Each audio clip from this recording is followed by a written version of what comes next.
Good evening. I'll call this regular meeting of the Hudson Board of Education to order. I'm the Vice President of the Board, Mark Heidenschaft. President Dan Scherner is unavailable this evening, so I will be chairing the meeting. Board members have the agenda in front of them.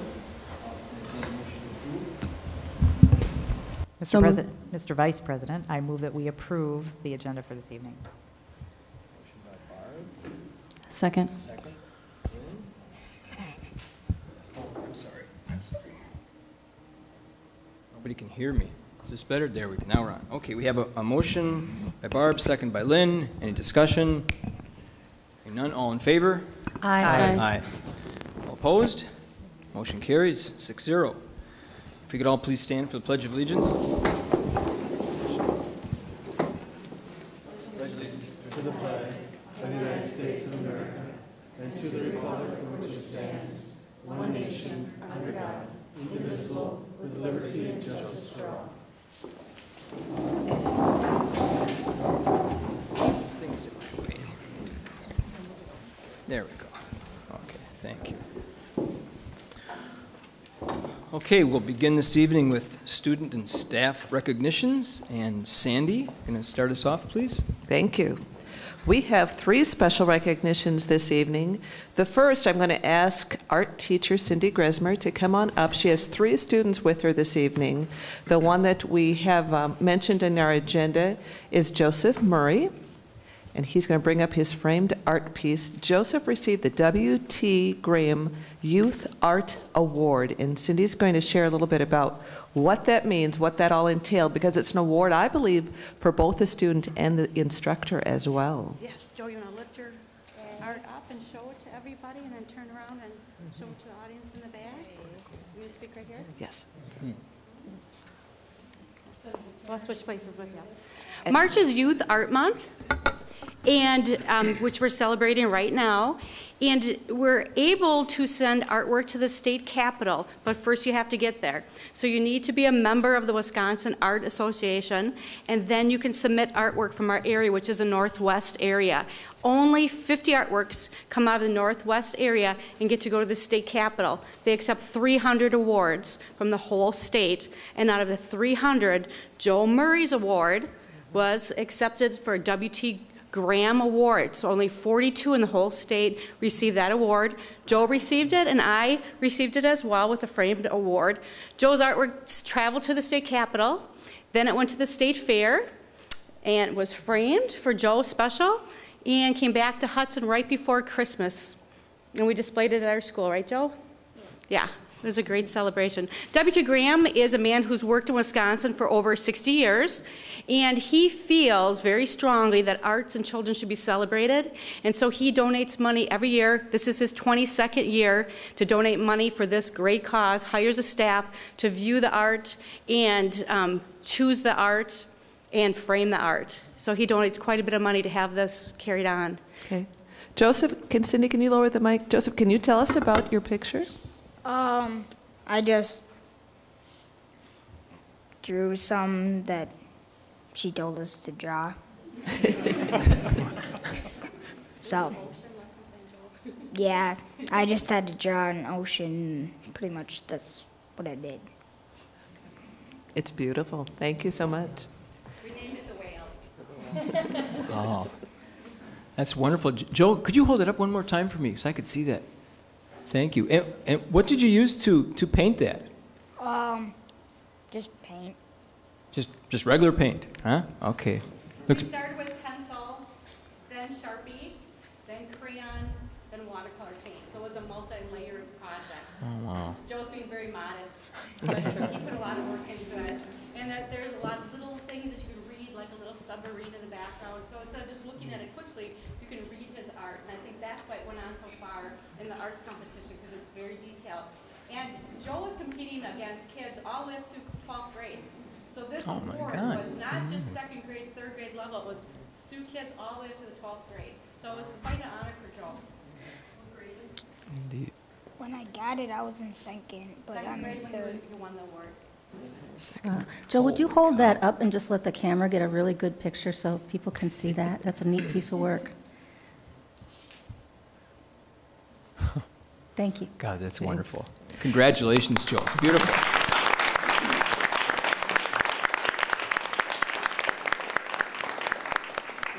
Ms. Gresmer also has 2 other artists with her this evening that you would like to recognize.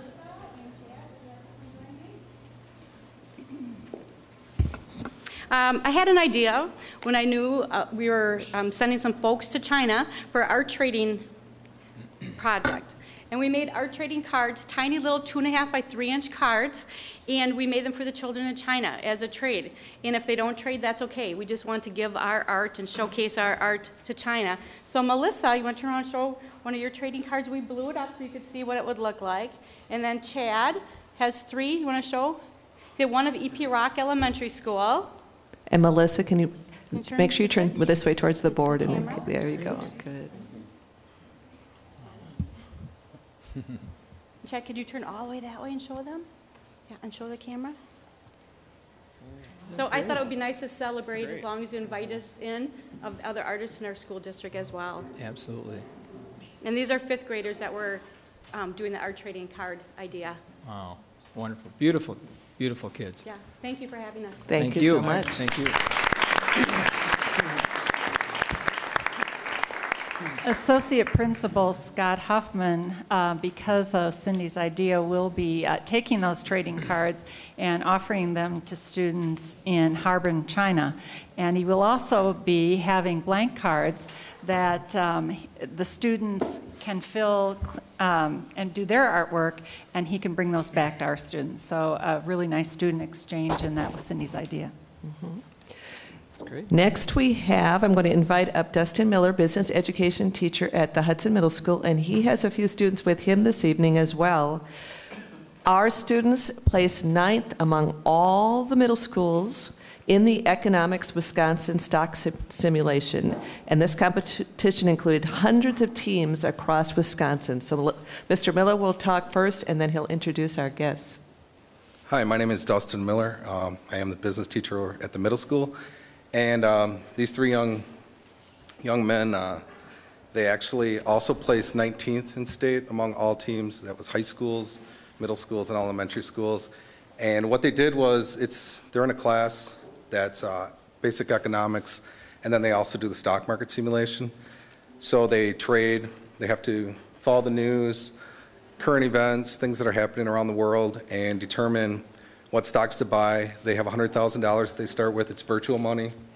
And then they decide what stocks they buy, and they make purchases, they trade, they sell, and they ended up doing very well. They stayed on top of things, whereas not all the other groups did that. And yeah, they did an excellent job. So I have Ross Hogan, Caleb Andruzik, and Charles Kennedy. So, and there's Taylor Robinson. He couldn't make it tonight, but yeah. So they ended up, what'd you guys make? Like $8,000 on your investment? So, yeah. So they did Fabulous. well. Did you guys want to tell a little bit about what you purchased? One of the stocks we bought was MasterCard. Another was POT. What was PO2? Yeah, I'm writing these down, guys. It's like potash something. It's like a fertilizing company. Okay. All right. Then we bought Coke Bottling Company. Okay, fabulous. So they diversify. All right, I might need these guys, Mr. Miller, next year, so keep them close by. Thank you, gentlemen. Congratulations.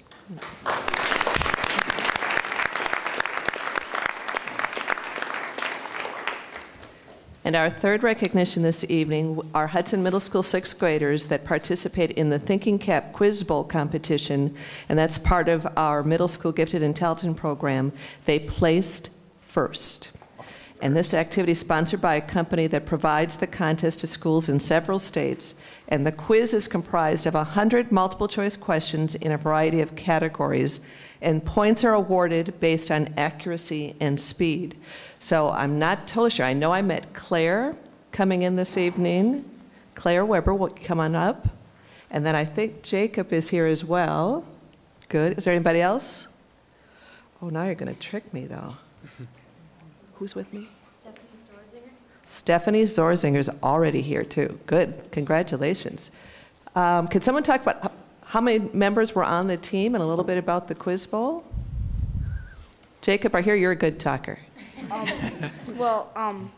think there were about 15 members on the team, and the questions were kind of diverse from maybe like science to literature and history, stuff like that.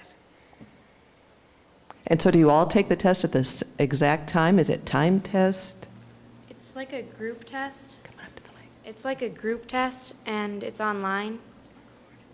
It's on the smart board, and whoever knows the question can say it, and then we can agree with them or not. Okay. So yeah, pretty much a time. So it's a group decision, you're saying? Yeah. Okay. Anything else you want to share about the competition?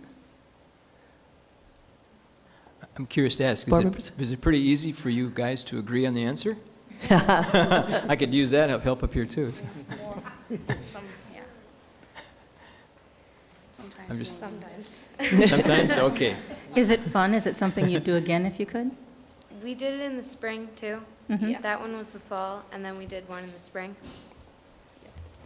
So you would? It's fun, you'd do it again? Yep. And again if you could? Cool. Tell me what you do if you have a couple different answers. How do you work through who might be right? Well, usually you could just, well, if we pretty much did,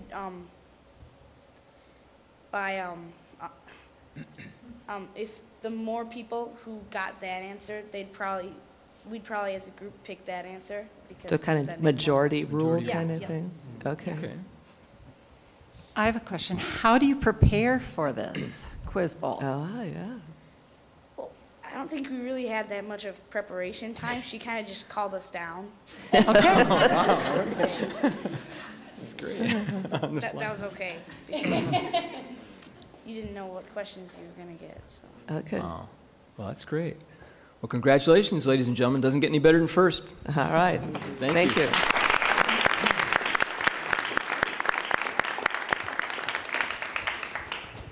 Okay, thank you, Sandy. Looks like we have the superintendent's report. Mary? We do, and I am very pleased tonight to be able to recommend to you an elementary principal candidate that was selected through the process that we used. We had 42 applicants, a strong pool, very strong pool. We had telephone interviews, over 10 candidates that moved forward for telephone interviews. We interviewed for the first time 6 candidates, and there was a team of teachers, support staff, parents, elementary principals, and district administrators, representatives who worked on that first interview. Coming out of that, we had 3 finalists, and I have to tell you, all of those finalists were very strong, and had really researched the district and Rivercrest, and were coming to this, they were a candidate because they were so interested in what we were doing, the direction we were going, and it really spoke well about the work that we've been doing. So I am very, very pleased out of those 3 to recommend to you for approval this evening Travis Berenger to be the next principal of Rivercrest following Pat Hodges and her work when she retires at the end of June. Travis is currently on a 2-year sabbatical from South Washington County Schools, and he is teaching 4th grade in Jakarta, Indonesia.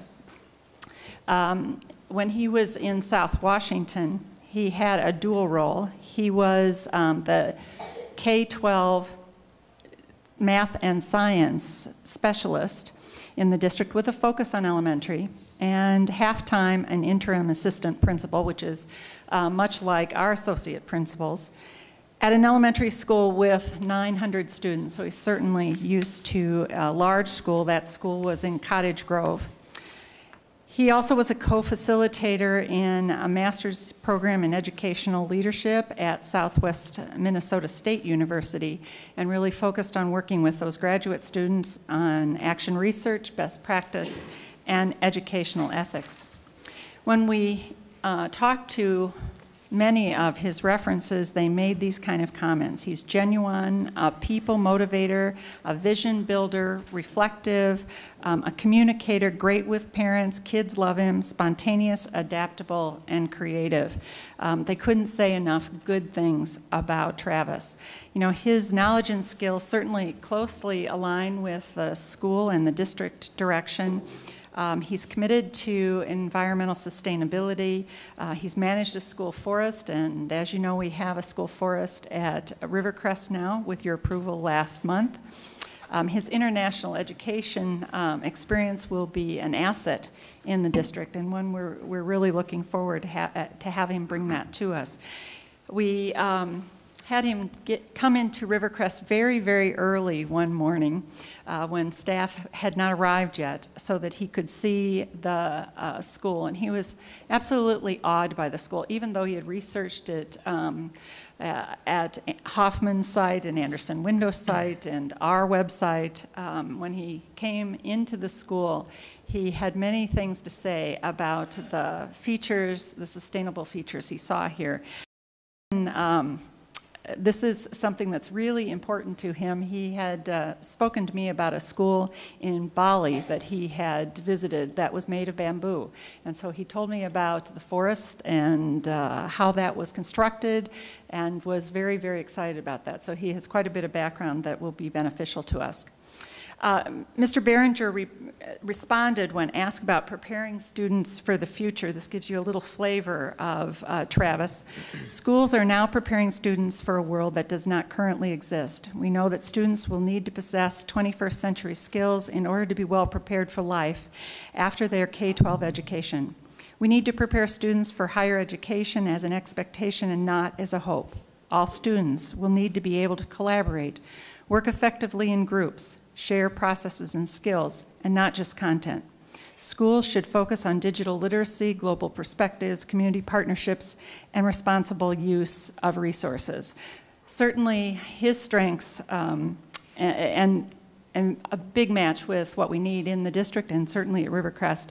He has strong interpersonal skills, he's very outgoing, and that's paired with his curriculum instruction background, particularly in the areas of literacy, math, science, and technology. So we look forward to having Travis join us with your approval this evening, and he plans to visit with the students. He's already sent a message to the staff. I announced this to the staff this morning, and he has, I went back to my office and found an email from him that he wanted communicated to the staff. And he plans to, he'll return to Minnesota, Wisconsin, Minnesota in the beginning of June and hopes to be in the school prior to the last day. Wonderful. So we're very excited about Travis coming. I think the staff this morning also shared that excitement, and it'll be great to have him on board. Great. Thank you, Mary. Let's keep going.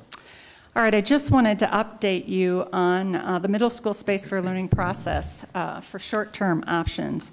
We have revised that process based on our work. We needed some more time to gather some more information, and we are going to recommend a preliminary short-term option now in April at the April 13th meeting. That was originally planned for this meeting, but we were not quite prepared with all the information we needed. So we will be doing that April 13th, and it actually will be a preliminary recommendation. And then we will be asking you to take final action on that recommendation May 11th. So just a change of a month delay in that process, and I wanted to just update you about that. Any questions? So should I keep moving, Mark? I have one more. I was looking through notes here. One question. We talk about the application for federal stimulus school construction funds. What do we know about that? Have we learned anything more? Tim? Tim? Yeah, it's tied in with the jobs bill going through right now. So once that's approved and then the information filters down to the states, then the states will give us information on what the final process will be. Our original information was that we would hear about this much sooner, and it has been delayed as well. So we're not able to share any more at the present time since we don't know that yet. Okay. Thanks, Tim. Okay. All right, moving on to the Reduce, Reuse, and Recycling Committee. You have received a report about the actions of this committee that is led by our principal, Ann Mitchell. And Ann, do you want to come forward? She's going to introduce the committee members, but they have received a award, and this is the Association Recyclers of Wisconsin Award for Outstanding Achievement in Recycling.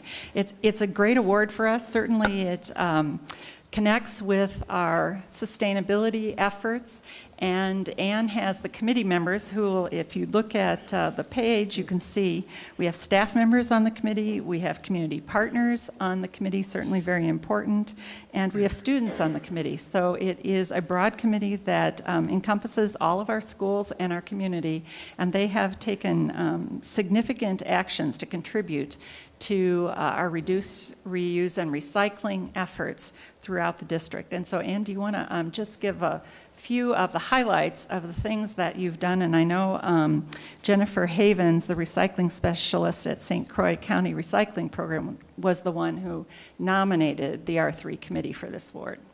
And really the credit goes to her for initiating this recognition for us. We started in 2008, and it was important to us that we have representation from each of the buildings in the district and all of the levels, because that's the way our work would get out there and distributed. And thanks to that, we are ahead of our long-range plan in terms of many of the initiatives we've tried to launch. And Jennifer, I think we need to give her a lot of credit for launching us in that direction. She's got a lot of resources and a lot of ideas about how we can do it. In fact, so much so that she's asked us to help other school districts lead the effort. I asked Gwen Conklin, our middle school advisor of the Radical Recyclers, and one of her students, Saya Bronson, to come, did I say that right? Branson, to come and join us to share a little bit about when this award was given to us last week. We went down to the Dells, and the Arrow organization, Associated Recyclers of Wisconsin, awarded us this award, and I'll let them talk a little bit about that experience. Well, it was really fun. It was really fun. We drove down there and we got to eat a big lunch, and then we got pictures taken, and everybody clapped, and it was nice to be recognized for something good, and that's helping everybody in the district.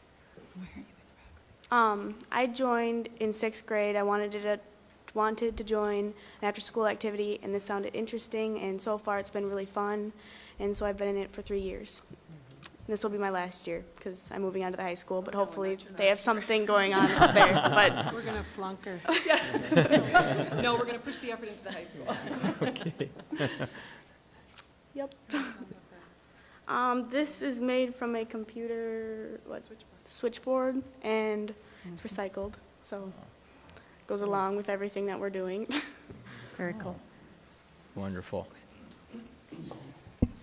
And what we found at this kind of all started the recycling at the middle school when the kids started, they said, Mrs. Conklin, we're sorting out all the paper and then the custodians are dumping it back in. And I opened my big mouth at a CIBIT meeting, and then Dan Koch said, well, would you like to take this on? And sometimes when you open your big mouth, good things happen. So the kids had a petition, so this is all basically kid-driven. And I'm proud to say that the Radical Recyclers at the middle school, the recycling is done all by students. And they also collect yogurt containers and bottle caps, and they call all the catalog companies that we're getting extra catalogs, and they're making sure that we're not getting all the junk mail. And so they're very much a large part of what we do. So I'm really proud of the Radical Recyclers, and Zaya has been a huge part of that all 3 years. So, can you? I had the pleasure of working with Zaya one Saturday in the paper truck and saw her leadership in action. She probably doesn't realize how impressed I was with that morning.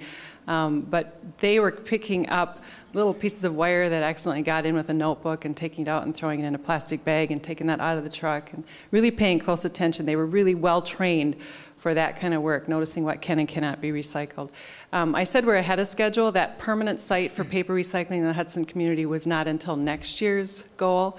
And because of our success in the January drive, the Rocktan Paper Company said we're ready. We're ready to site that truck in Hudson permanently. And that means we can fill it as we need to. And then when it fills up, they bring out another empty truck and take the full one back. And that's a real boon to our community and to our district.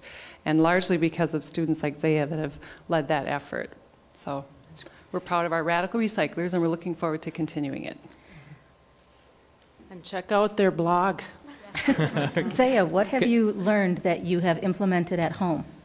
Well, I think my family were pretty good at that. We could be better, but I think over the years I've seen better ways to conserve and use things over again. And we don't use like plastic. We'll bring Tupperware. We'll use glass, Pyrex containers and stuff to hold things and not throw it away. And I don't know, we're just pretty good like that.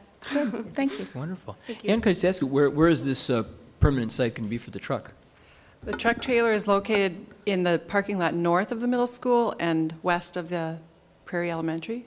Okay. And we're actually using the funds raised with that first truck in January to make a large vinyl banner that would hang on the truck, so it would better publicize it. It's a paper collection trailer. Okay, great. Well, congratulations, everyone. And thank you for your efforts. We're proud of our recyclers, too. You know, Anne is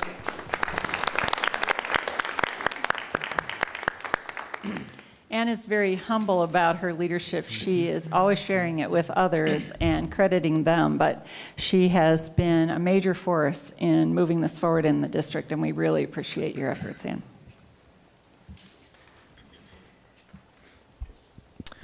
Okay, it looks like we have topics for action. Where A is our 2010-2011 open enrollment applications, and Nancy Sweet is going to take us there.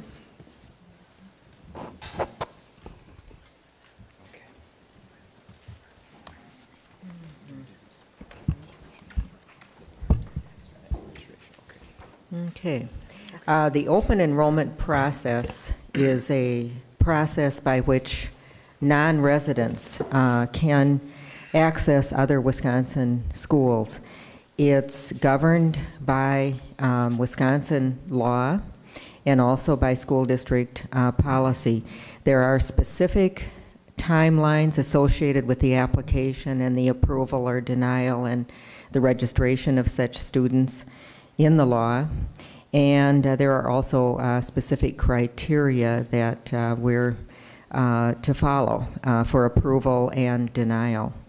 Denials are appealable to the Department of Public Instruction, and in fact last year we did have in Hudson 3 appeals for denials into our middle school.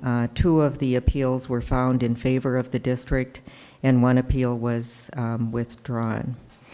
Both the law and the policy prescribe that the administration shall determine availability of openings. It's all about space for students from other districts to come in to the Hudson district. So it's about the availability of openings for non-resident students based on a variety of factors, one of which is the optimum number of students that can be accommodated in each school, in each class and program, and also based on class size, our guidelines, student-teacher ratios, instructional factors, and students attending the district for whom tuition is paid and or enrollment projections established by the district. The board shall require non-resident elementary students who are attending school in this district under the policy to reapply before entering middle school, and the same is true for students who entered under open enrollment into our middle school. They are required to reapply before they enter the high school. That's provided for in the statute, and it's part of our policy. And it's there because occasionally we have space constraints, and other districts do as well. So it gives the district the discretion to consider those applications one more time. Under this policy, under the school board policy of Hudson, we do give priority to non-resident students already admitted, and also their siblings. So that's part of our policy when we have space or limited space, and when we can only take some but not all of the applicants. Our policy would guide us to give priority to those who were previously admitted rather than new applicants and those who have siblings already attending. Our enrollment analysis for next year projects space in grades 1 through 5, some limited space in kindergarten, and at the high school, some limited space, and no space for non-residents at the middle school. We have in your board book, you can see the detail. We have into Hudson, we have a total of 46 applicants requesting enrollment in the Hudson School District. Nancy, excuse me. Yes. The pink pages that are at their place, are those different than what's in the board book, or is it the same? There's one that's attached to a motion. They're the same. Yeah. Right? Yeah, they're the same. Yeah.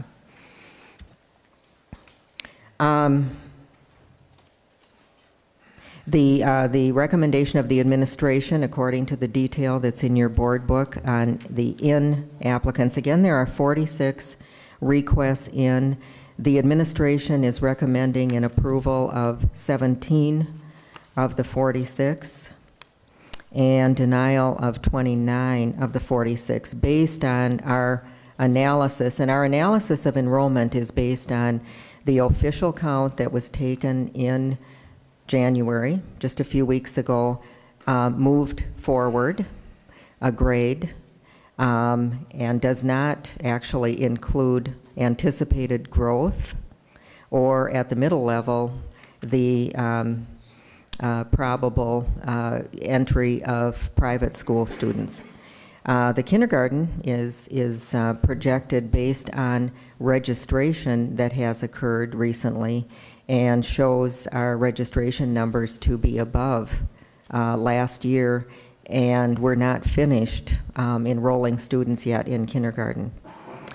So on that basis, we are giving preference in kindergarten where we have limited space, and at the high school where we have limited space, to those students who are already attending Hudson under open enrollment or a tuition waiver. And a tuition waiver happens when students live here, are actually residents here with their parents, and for some reason or another they move from the district during the school year. And the law, there's another statute that provides for and requires with certain conditions that we maintain those students in the system for a period of time. So it's the open enrolled non-residents and the tuition waivers who were once residents.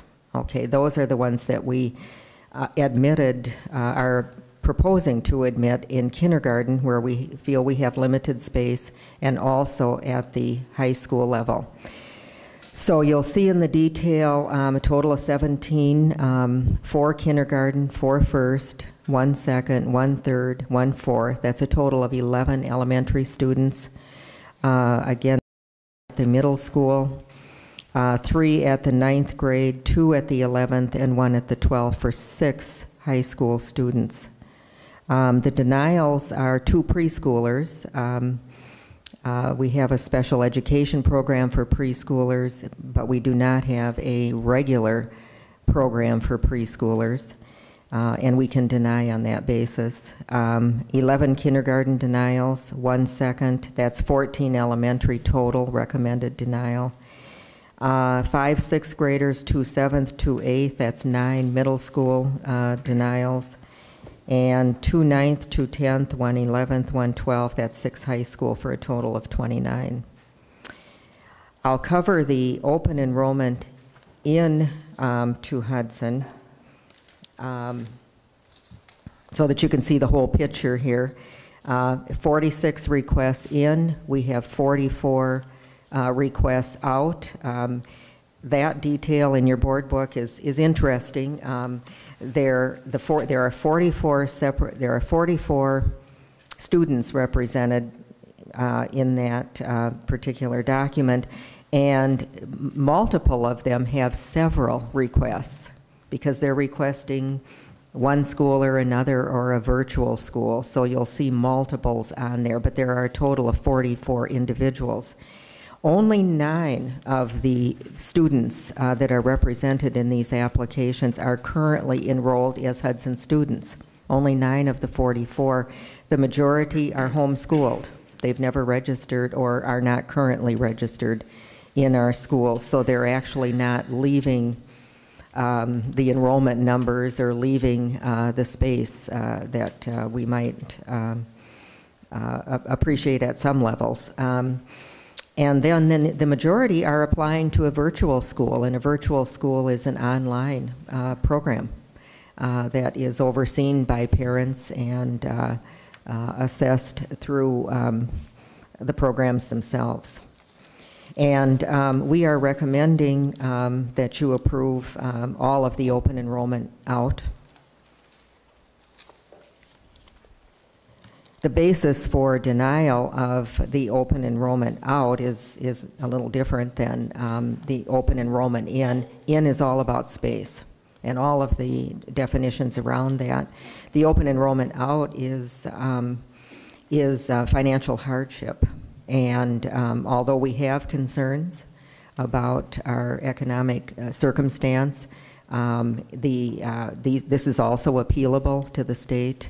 And it isn't until March 15th that we receive the detail on how much each of these would cost. But it would be our estimation that if they were appealed, we would not prevail. And the other thing to know about open enrollment in and out is that a number of them never materialize. So it happens that we approve certain open enrollment in requests, and they do have to register in our schools the beginning of June, and a number of them never do. It's kind of interesting, but circumstances change for families. And then in terms of the out, same thing happens. So, but they have to go through this process to be eligible for the in and out, and there's a very small window of time during which they can apply, and then a prescribed window of time in which the board needs to act, and that happens to be now.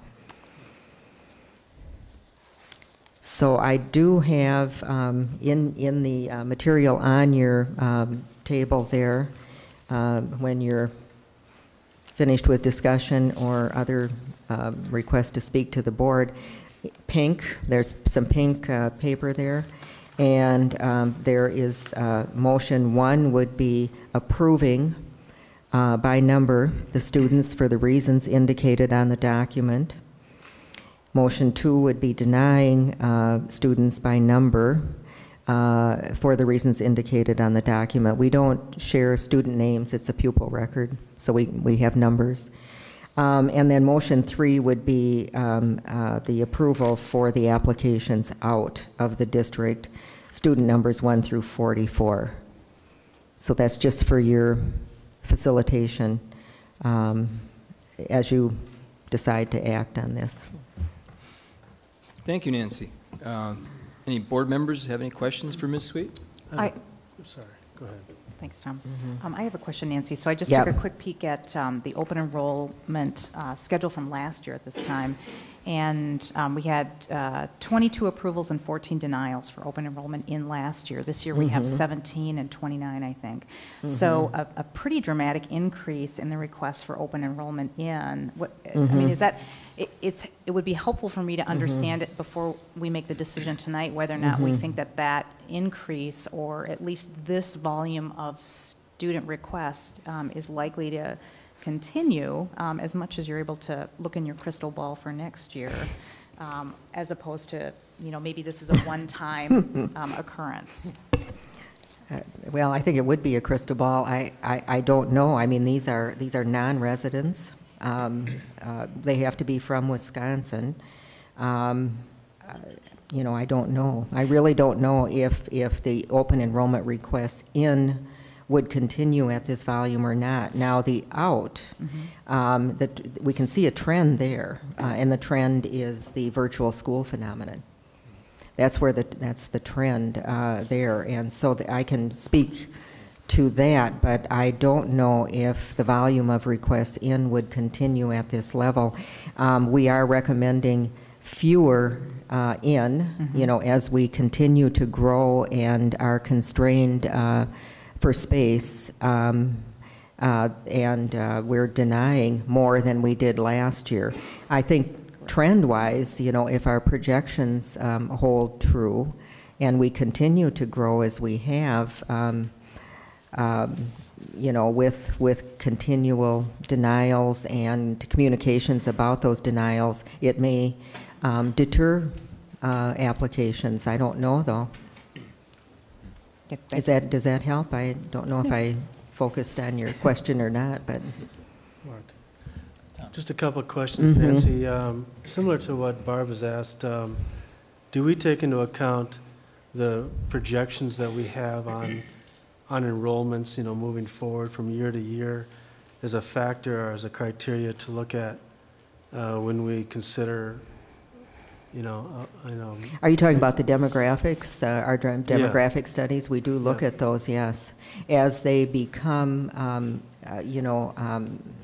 less recently done, what becomes more valuable is the current year enrollment and moving that forward. And then looking historically at, for example, at the middle school, the percentage of students who would enter from the private schools, and adding that on. But we have a several year history now, recent history of growth at the elementary level, significant, and growth at the middle level, significant, and a several year history, recent now, of stabilization at the high school level, or an insignificant decline at the high school level. But as these larger numbers, these well over 400 size classes begin to move up, they will eventually move up into our high school, and we're going to have the same concerns there too. Nancy, could you talk a minute about attrition? Like, for instance, right now, say a 7th grade is completely jam-packed. We say a student can't come in because 7th grade is over capacity. And then what happens to that same class of students in 8th grade, 9th grade, 10th grade?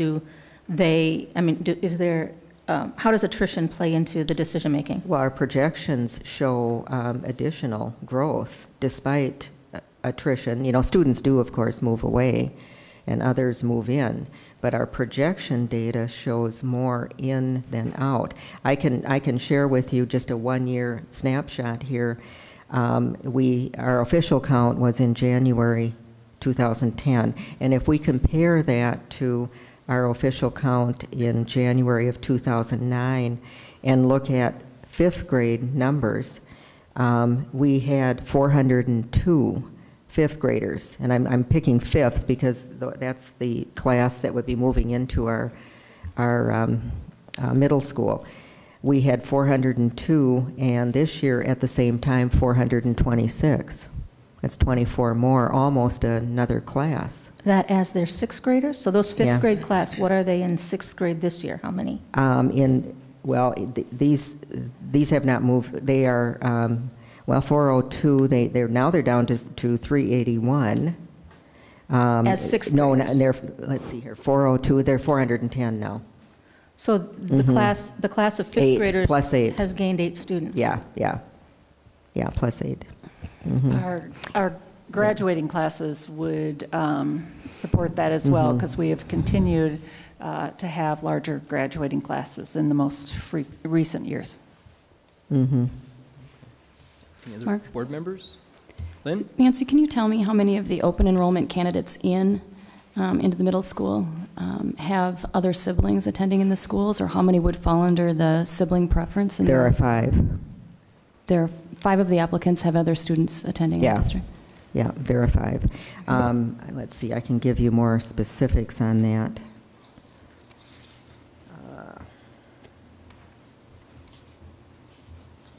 If you want. There are several are 6th graders. I think there's 1 7th and 1 8th.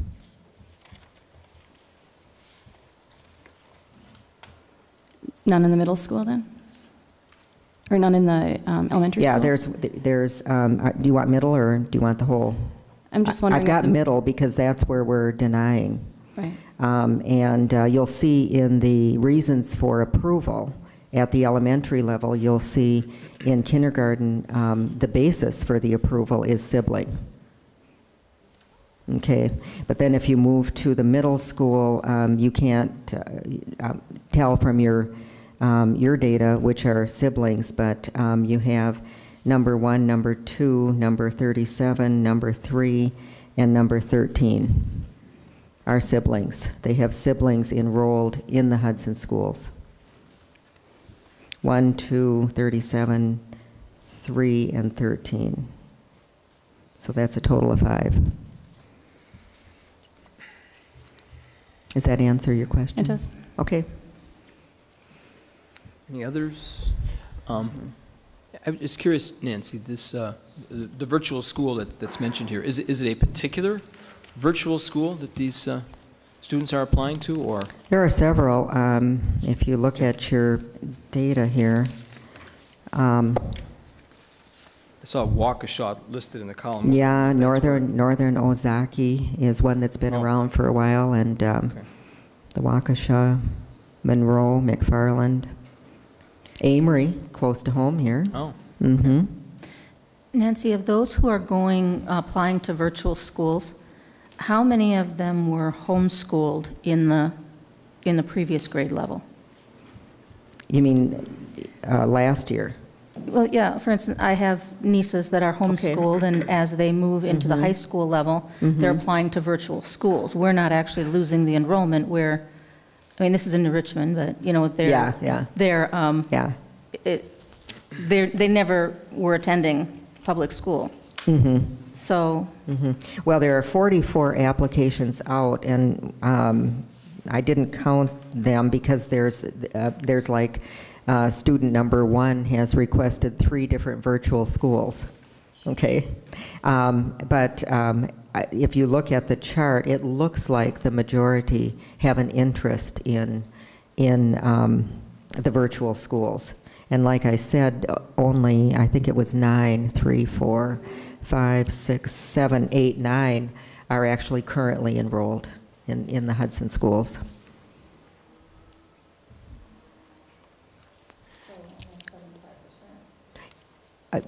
That could be a good estimate. Could be, yeah. Okay. And we do have a request to speak to this action item. Mr. Mike Brose, if you could please come up to the microphone, sir, and please state your name and address for us. My name is Mike Brose. I live at 1312 89th Street, New Richmond, Wisconsin.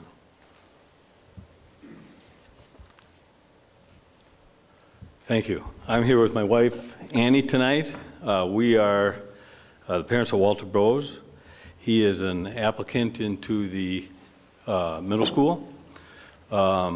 I think it would help me with the things that I'd like to visit with you about here in the 5 minutes I have, if we've ever got control over the board, if you could go back to the open enrollment applications into Hudson, because that has you know, the information obviously that's relevant to what we're talking about. And then if you could scroll down to all the candidates who were if no reason why, and that covers it. Thanks a lot, who's ever doing that. First of all, thank you for considering our request.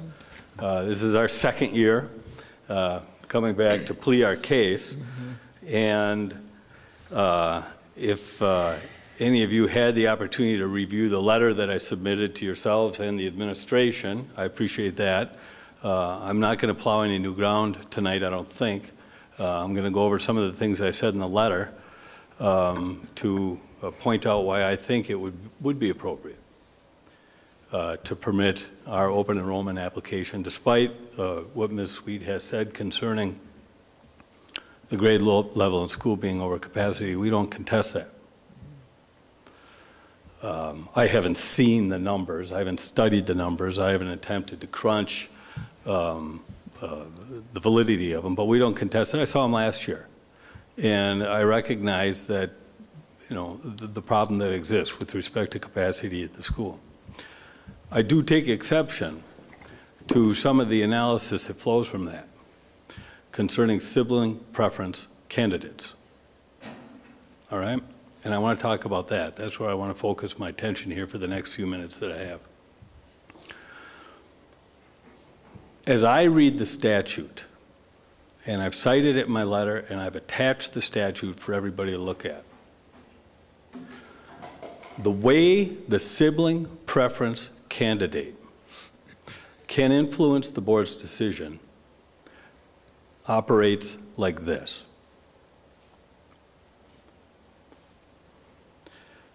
If the school board determines, following the recommendation of the administration, that there isn't enough space available for open enrollment applicants, but they will consider open enrollment applicants, then they are to take those applicants on a random basis, after giving consideration to certain preference candidates, students who are already enrolled in the district or siblings of students enrolled in the district, okay? That's not our situation, because the school board is recommending that no open enrollment candidates be considered, and so you guys don't have to engage in the random analysis. You guys don't have to engage then following that in the preference candidates, okay? What you're faced with is a recommendation, a rational recommendation, and not arbitrary, that the school is over capacity and that they're recommending you not go through the analysis of looking at these open enrollment candidates. They've just said, the administration just said, look at those candidates right there in the middle of the middle school, those 9 candidates where it says grade level and school over capacity. Ms. Sweet has indicated, in contrast with every other candidate that's on that list of 46 students, with the exception of the pre-K students, which are kind of an outlier, of course, because there's no pre-K for them to be enrolled in, that you do not consider sibling candidates. That's not true. I'm not saying she's lying to you. I'm not saying that at all. But that's not true. That's not what the statute says. I've attached the statute to the letter I sent to every one of you. And I don't want you to think that this is just Mike Bros making this up. And so I want to read to you what the statute says. It's contained at Wisconsin Statute Section 118.51, Subdivision 3A2, and it's attached to everybody's letter. If a non-resident school board determines that space is not otherwise available for open enrollment pupils, in the grade or program to which an individual has applied, the school board may nevertheless accept an applicant who is already attending school in the non-resident school district or a sibling of the applicant. In other words, it's even a little bit broader, because the school board may accept sibling applicants even if they haven't been currently enrolled in the district. The school board has the authority to consider and accept sibling candidates, even with the determination made by the board, not by the administration, but even with the determination that the grade level and school are over capacity. That's what the statute says. Okay, you're not precluded for giving consideration to that. I think that's significant for this reason. The legislature of Wisconsin, when they wrote that statute, obviously chose, you don't have to read between the lines, they chose to encourage school boards to preserve families and not divide them. And we've lived in one of those divided houses for the last year. And the school board doesn't have to admit it. I know that. And there's a problem with overcapacity. I know that. But the legislature is expressing its strong intent that families be kept together. And the school board has that option, even under these circumstances. That's what the statute says. That's what we're asking you guys to consider. Now, I learned just tonight, just in the last 3 minutes, that 5 of these 9 kids apparently are sibling preference candidates. I didn't know that before. And that makes my heart drop a little bit. Not, because I'm, I want everybody to get what they want, and I know everybody can't get what they want. I understand that. And to a certain extent, I guess, when you're looking at space issues, I agree with Ms. Sweet 100%, that's what these determinations are about. But what I would like to see, and I guess we don't have it at our fingertips, and like to know, is whether the number 5 really makes a significant difference on the left side of the decimal point. For any of these student-teacher ratios or things like that that are contemplated when giving consideration to space and student-teacher ratios and all of the other criteria that Ms. Sweet outlined. Do they really make a significant difference on the left side of the decimal point, is what I would like to know. It can't be by much when you're talking about the number of students who are up there. And when you consider what the legislature is trying to encourage in terms of maintaining the unity of any given family, it's my hope that you guys will grant our request and admit our son, who incidentally, at least as I understand what Ms. Swede presented, is the only one sibling preference candidate in his grade level, as I understood just what I heard here in the last few minutes. The only one. And that's my pitch. Now, I know the rules. I have to sit down, and I can't say anymore, and that's fine, and listen to the debate, and that's very frustrating for me. But I'll do it, and ask that you just keep in mind what myself or Annie might be saying if we were up here and had the opportunity to raise our hand and re-engage ourselves in the debate, which is what I'd really like to do, but I can't. And so I'll sit down and be quiet and appreciate, I know you got a hard decision, but thanks for your time. Thank you, Mr. Brose. Nancy? Okay. Well, statutorily, he's absolutely correct. You know, you do have the discretion. He used the word may. So despite over-enrollment at the middle level, you, as a board, can admit students and give preference to, by statute and by our own policy, siblings and those under tuition waivers. You're not compelled to, but you may. And that's, been true from the beginning. It is heartbreaking, I know, for these families. I'm sitting here giving data and trying to inform you as best I can, but I know how heartbroken they are, and I know at least one of the other families as well. So it's a very hard decision. How much responsibility does the School Board of Hudson and administration bear for that, and how much does the family bear for the decisions they've made along the way and where we're at right now? I can tell you that we are right now more than 90 students over capacity at the middle level, and that's purely based on the data I gave you earlier, the official count in January, moving the kids forward. Doesn't count. There's about 65 kids right now in 5th grade at St. Pat's and Trinity, and there's 3, 4, 5 homeschool students, all of whom may elect to come to Hudson Middle School, and a good proportion of them historically do. So it doesn't count them, and it doesn't count any growth that we might experience.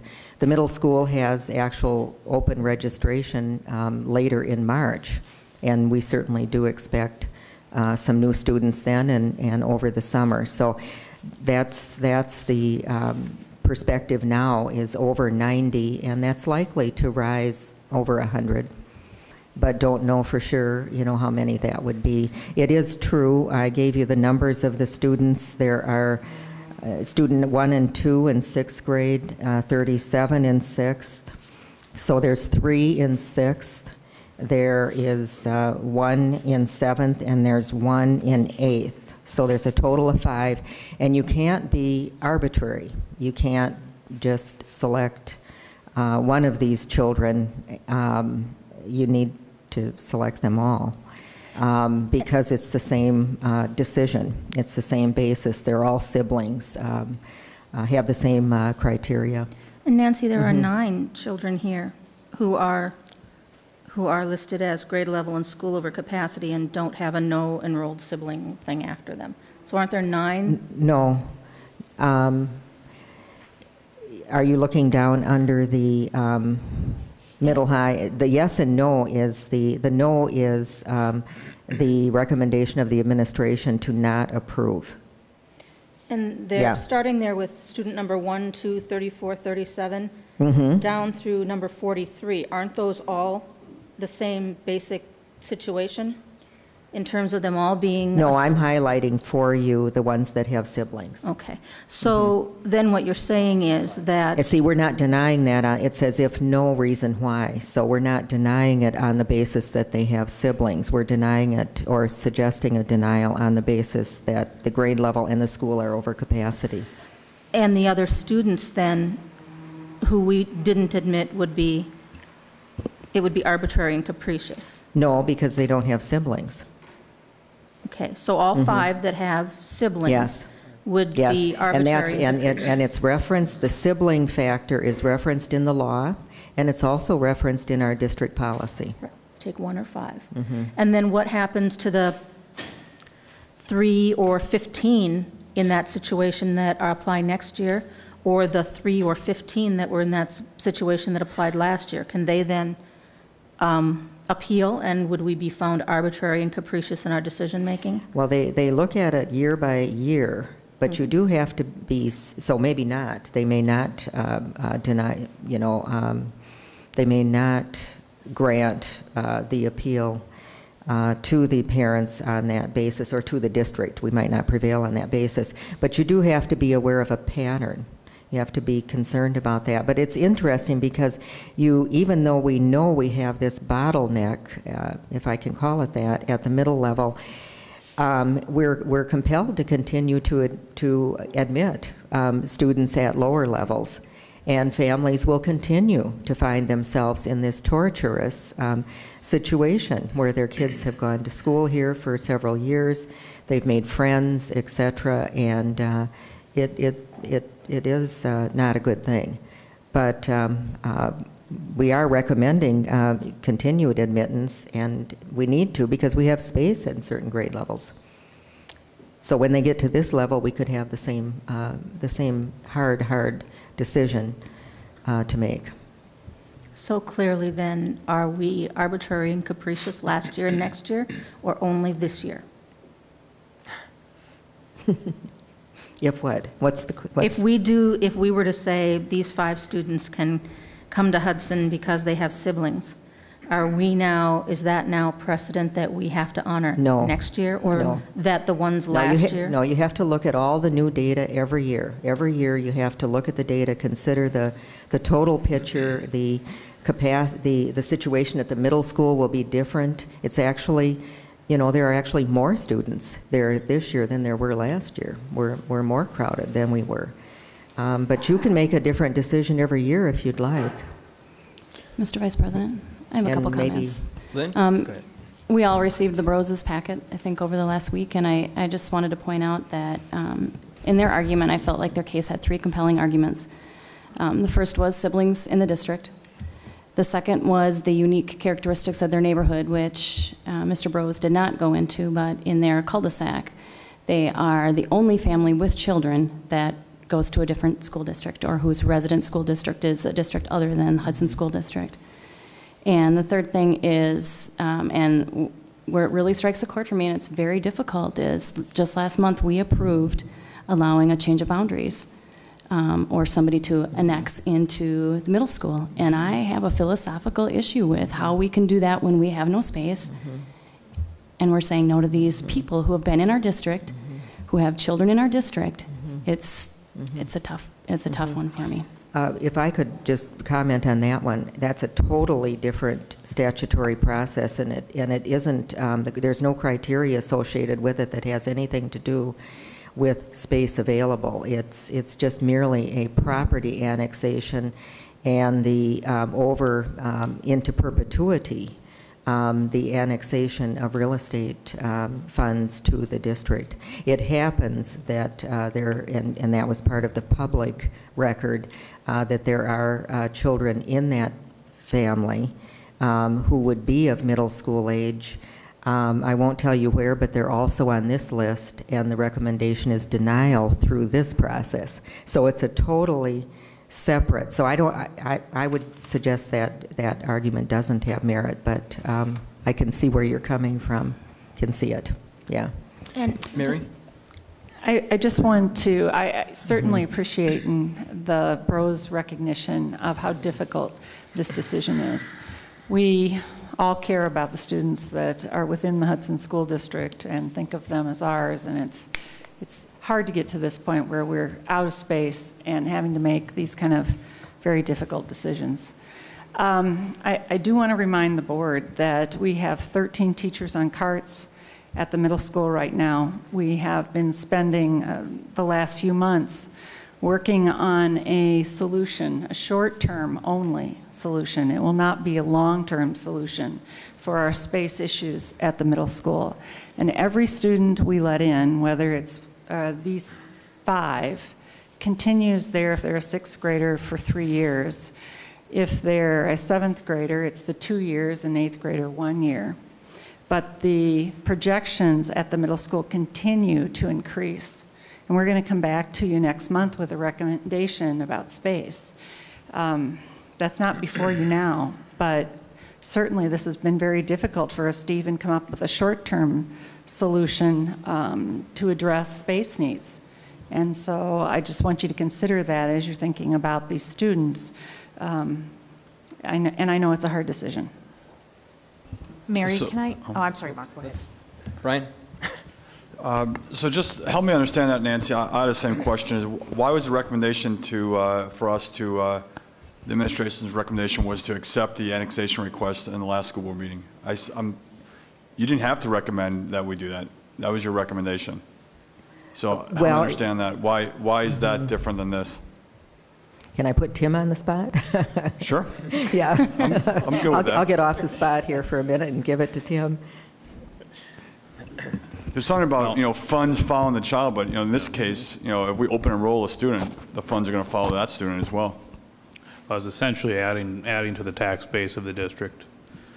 But in this case, don't we receive, if a child is open enrolled, don't we receive the dollars? Aren't there funds that follow that child into our district? There are state aid dollars, yes, but not, certainly not tax levy dollars. So just state aid dollars. So you're saying we have less, we get less dollars for a open enrollment than we do a annexation of a lot? No, what I'm saying is if you look at the average number of dollars a student brings in, if you're considering both aid and levy revenue, a student in the district brings in a certain amount, but the open enrolled student brings in just the state aid. of course, because we don't receive levy dollars. Which I think, Tim, is about half of the revenue. It would be, yeah, maybe a little bit less than half. Okay, yes. 45%. Yeah. You sure? Am I sure about the 45%? Yeah. Charter schools run is they get the dollars of the students going there, they get those dollars to run their charter schools. Isn't that how that works? You want to state that question again, Brian? Don't charter schools work by when students go to a charter school, those dollars follow those students? That's how they fund the charter school? I haven't looked at the funding of charter schools. I can speak to the district. But my point is, this is very similar. I mean, this piece of property, would this be property that would be conducive to an annexation, just like last week's request? No, because it would be an island. It's separated by what was listed on your map as the Anderson property, an undeveloped property, and then half of another family property. So what that would create is this little island of property that on both sides of it is New Richmond. And that's why not that one single one can be requested, but when they request the other ones, then that's properties that New Richmond is not going to be willing to let go of, and the family has already, their developer already tried that at the time that the development was created. And the money that we don't get from the open enrollment student, it's like, you know, when we do the budget and we say, okay, we're going to get this much in aid, and then we're going to do this much in the mill rate. No mill rate dollars come from an open enrollment student.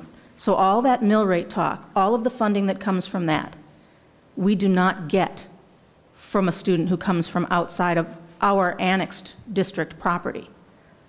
That's the chunk we're talking about. And so partly it's a fair share deal that some students, families foot that bill, and our open enrollment students get the benefit of that, but their families don't share that cost. And that's the difference. I'm not sure, maybe don't answer this. Does property have to be contiguous to a school district for annexation? You know, generally that's true. You know, when you create an island, then of course you have buses crossing to pick up different kids, and generally that's true. There's several factors that are considered, but it is really about the characteristics of the property. It's not really about the people or, you know, in the home.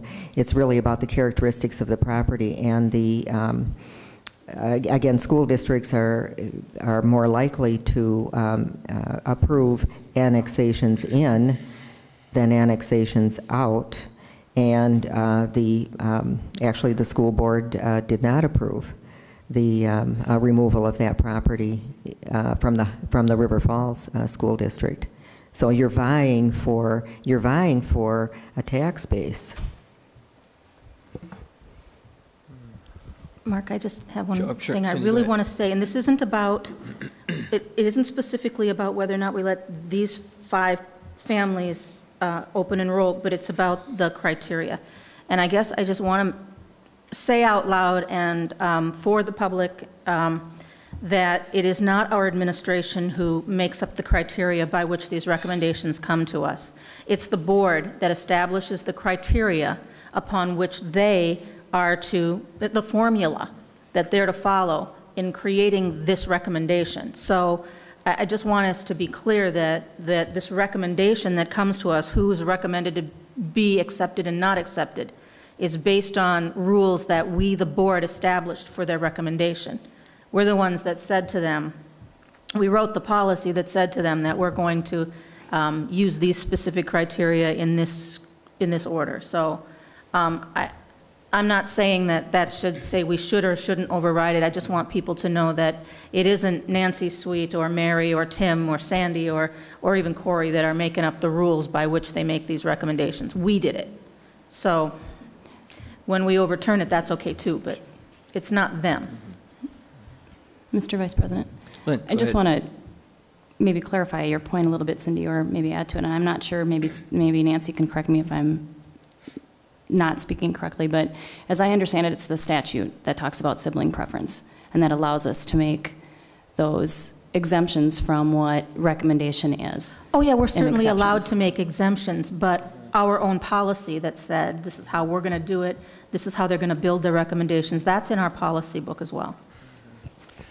One other thing, previously, and I don't remember if it was last year or the year before, we had gone before the Facilities and Grounds Committee and talked about this and talked about when we were out of space, how do we address those issues in relationship? And I believe it actually may have come to the full board.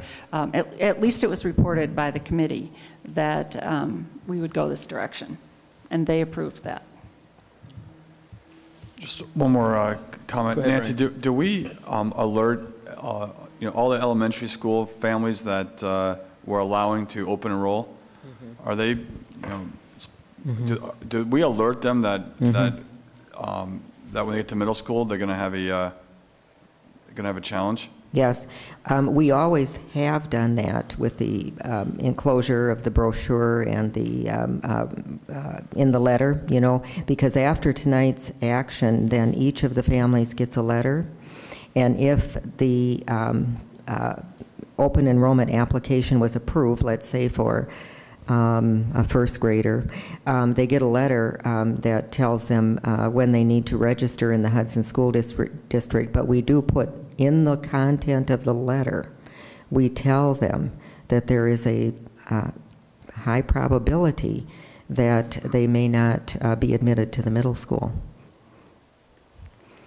And it probably deters some of them from actually registering, but some proceed to register and think that maybe in a few years we'll have more space. But we do tell they are informed up front before they register. And is something close to those words or phrase used, Nancy? High probability? Something close to that. Diane, do you know? I can't remember exactly, but we're very clear in our letter that the chances of being admitted to the middle school are risky. Okay. I remember we talked about this last year too. So.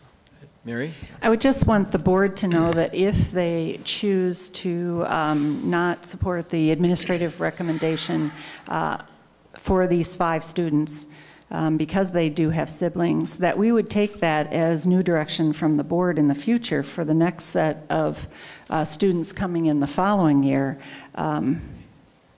if they had siblings, to continue on into the middle school, even though the numbers would be continuing to increase. I'm still not certain, maybe like your thoughts on this. I'm not sure we have to make exception for all middle school children with siblings. I think we can make a decision based off the data, the unique characteristics of this particular situation. I think we could separate that. Well, I was going to say, Nancy, if you could address it, is there something unique? I would strongly disagree with that.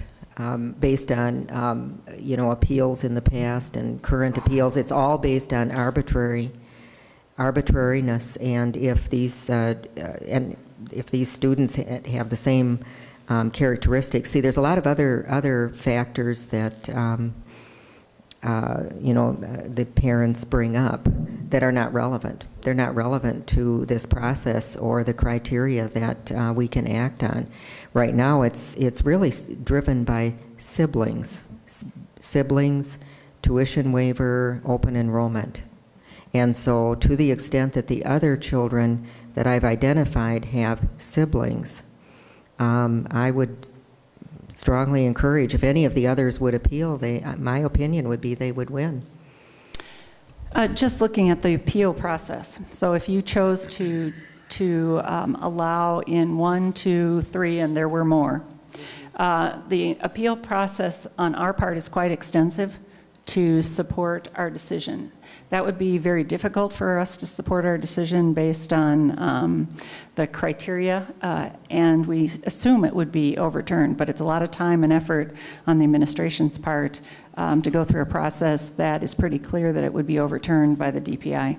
And so even if I was one of those other parents and you didn't approve me and our family had a sibling or our child had a sibling, I certainly would go through that appeal process, but we're taking a lot of administrative time when we already know that it would be overturned. Mr. Vice President, I have one Barr. additional question. I've been thinking a lot about Mr. Brose's comment about does 5 extra students make any difference on the left side of the decimal? And having been in the middle high in its current state, my reaction would be it does. But it leads me to ask the question, I know we're not ready to talk about the short-term space solution for the middle high, but I think that's at play, for me at least, in terms of the decision that we might make tonight.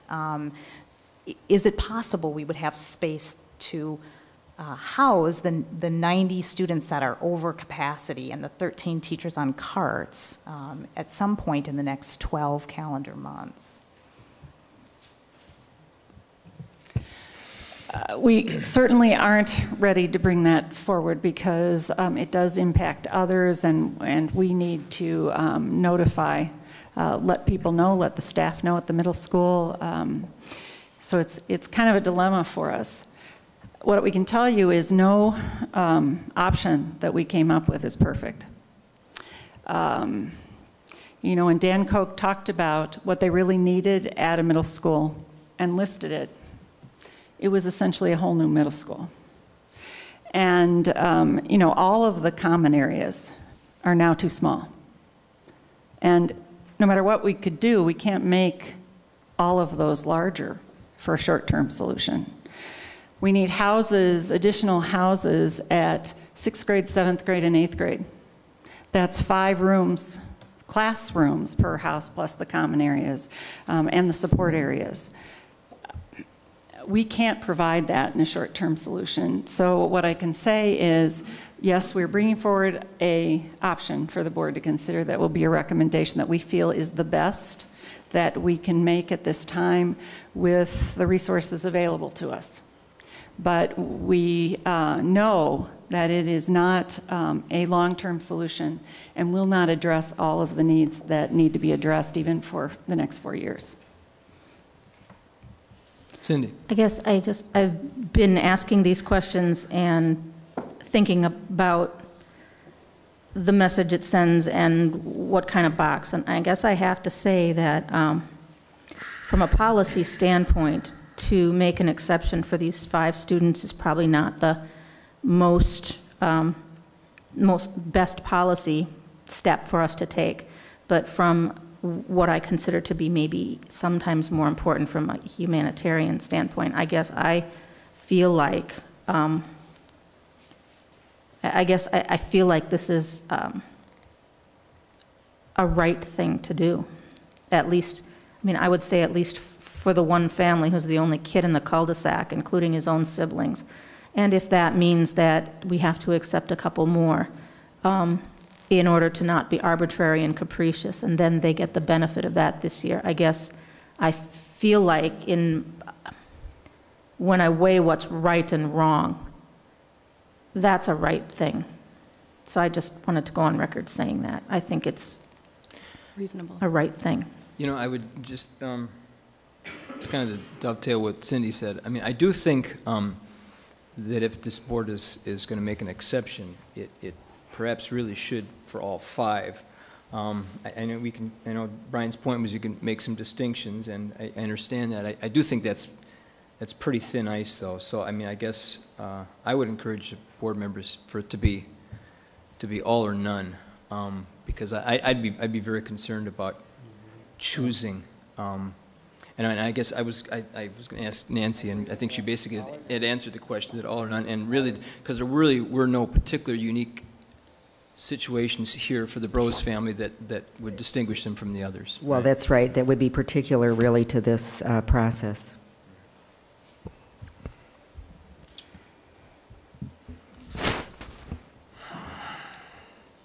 Any further thoughts?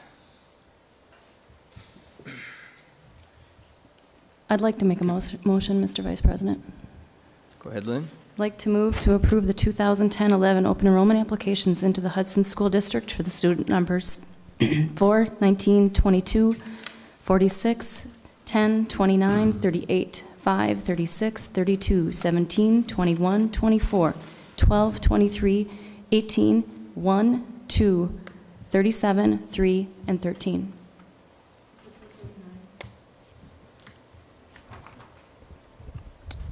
I didn't hear 39 either. I didn't hear I was 39. checking them off. You would include 39? And 39. Okay. Second.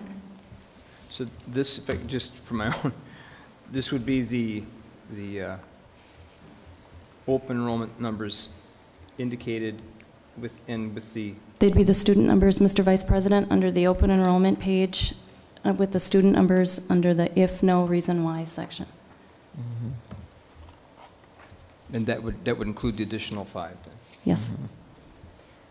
I just want to clarify, just in case we've made a mistake in any of the numbers for the middle students with siblings, that your intent is to include all 5 middle school students with siblings.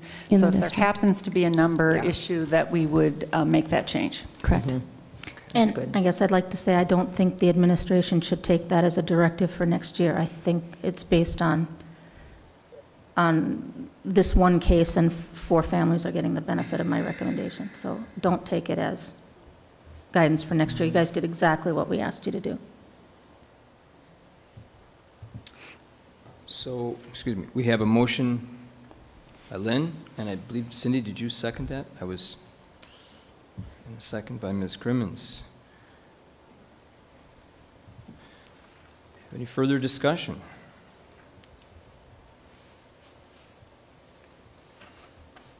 I'm trying to think if I have any more questions.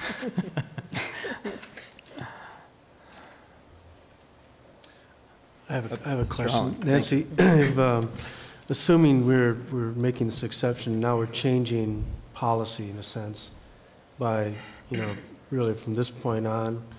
I know the question has been, the point has been from Cindy that this is a one-time deal, we're making the decision now. But what I'm hearing also is that this is changing a direction and a policy that is going to open up appeals or not give us a good foot to stand on in other cases similar to this in the future. I don't think your policy language will change because of the, a decision tonight. But, from the administration's standpoint, if the will of the board is different than the criteria in the policy, it's hard for us to exercise that. We're going to have to take into account in our process of considering what we bring before you as a recommendation, we'll have to take into account how you acted on this particular topic this year. I mean, we just have to take it into account. Why do you assume that we would override you in another year because we overrode ourselves in this one occasion? Take it, Mary. Well, the dilemma is, and the challenge for the administration, we're following practice that has been put in place by the board with direction from the board. And last year, you followed that practice and did not have siblings, students who had siblings in the middle school, we denied their request in. If we overturn that right now as the motion is worded, then that's a different decision. Now, we would take that as a new direction from the board as we're looking at students for the following year, and I would also think that students and families would take that as a different direction, a change in direction. But I would question why you would do it one year, not another year, and the following year. And what are the circumstances? We'd have to understand what the circumstances are that you would approve it one year and deny it the next year and then change it the following year. And I'm unclear about that. Yeah. With regard to that, if I could, Nancy, correct me if I'm wrong, wasn't last year the first year there was a denial? Yes. Okay. Yes, it was. I think that's part of what's thrown us all. Yeah, it was. And you know what the other dilemma is, and I'm sure it would be for you too, but for us would be, we have to balance our responsibility toward the resident students. And we know how they're impacted right now at the at the middle school, and maybe even some of the short-term solutions associated with the middle school might impact other resident students. So it puts us in a dilemma, you know, to advocate for the non-resident students when we have such a population of resident students who are adversely impacted by the space constraints that we have at the middle. So it's a bind for us.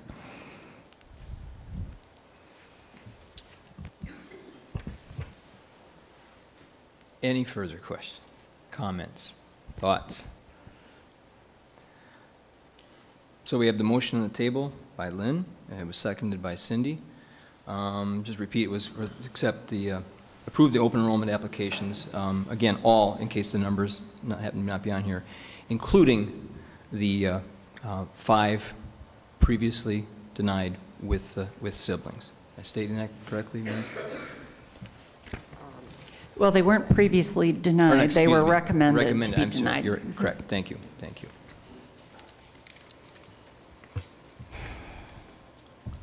So we'll call.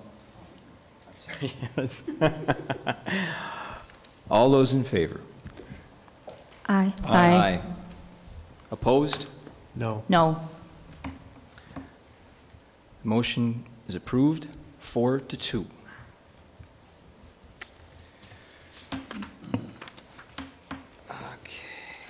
Now, Mr. Vice President, I'd like to make a motion. thank you, then. Yes. Motion number 2, I move to deny the 2010-11 open enrollment applications into the Hudson School District for student numbers 9, 41, 6, 7, 8, 14, 15, 16, 20, 28, 30, 33, 40, 27, 34, 42, 45, 43, 11, 25, 26, 35, 44, and 31. Second. Motion by Lynn, seconded by Barb. Could I ask that you add to that for the reasons indicated on the document? For the reasons indicated on the document in the board book on page 5. Thank you, Nancy. We have a motion and a second. Any further discussion? All in favor? Aye. Motion carries. Okay, and Mr. Vice wanna take President, that I'd one like to too? make Thank you. a motion. I'd like to move to approve the 2010-11 open enrollment applications out of the Hudson School District for the student numbers 1 through 44, as indicated on the document in the board book on page 6. Second. Motion by Lynn, second by Tom. Any further discussion? All in favor? Aye. Aye. Motion carries. Okay. Looks like we're ready to move on to topics fraction B, 2010-11 budget development and resource reallocation. And Mary, that's yours. Well, I'll start this, and certainly the directors will help as we move through this. In December 3rd, 2009, the Board of Education approved the 2010-11 budget development and resource reallocation process. And you asked that the decisions be based on fiscally conservative budget development and resource allocation with these priorities. And I just want to, again, go back to the priorities, because that's the decisions and the recommendation that you see in front of you that was worked on by the principals and the district administration is based on those priorities. Implementing HSD 2025 as planned, continuing efforts to improve the system for higher student achievement, maintaining class size guidelines where applicable and possible, realign staff and resources through reallocation, reorganization, and/or reduction based on priorities and needs, and provide operations to support high quality and continuous improvement efforts. Add staff for enrollment growth or HSD 2025 implementation only when reallocation of resources and staff position realignment is insufficient to provide those funds. Use staff attrition where possible when positions are reduced or eliminated. At your last meeting, the administration presented our preliminary recommendation to you, and you'll see on the next page our final recommendation. with the changes in that document from the preliminary recommendation highlighted. So that's why you'll see the yellow. And so we're going to start, first of all, with the administrative recommendation. It is no longer preliminary. It's changed to the final recommendation. The date has changed, and that's why it is highlighted. The certified transfers and additions that we recommended last month remain the same, except for one addition that we have told you all the way along the way. We were monitoring the numbers in early childhood. Nancy's going to give us some information about why we are now at this point recommending that addition of 1 FTE in early childhood special education. And I'm substituting tonight for the new father, Corey McIntyre. Oh, that's right. 4 a.m. this morning, and he left me about 15 talking points here. I think about 3 of them will be sufficient because Corey did talk more than once to personnel, and also I think once to the Finance Committee, alerting most members of the board here to the projected numbers in early childhood special education. That's for children 3 to 5 with disabilities. And he was waiting for the data to come from the county birth to 3 program. The county serves children with disabilities birth to 3, and those numbers have come in now, and they combine with a couple of other factors. One is that most of the children identified this year for placement in this early childhood special education program were age 3. The vast majority, almost all of them, which means that they will, for the most part, they will continue through the program for the next 3 years. So they don't move out so others can come in. And that's a little bit different phenomenon. And also there's a trend, there's some trend data that shows in terms of the class size guidelines, the teachers would be over caseload. And so those are the highlights, but I could answer other questions that you might have. But those are primarily the reasons, just waiting for the data, which has now come in, which is significant. And the 3-year-old population is well represented in this group, and there is a trend of over caseload 3 of the last 4 years.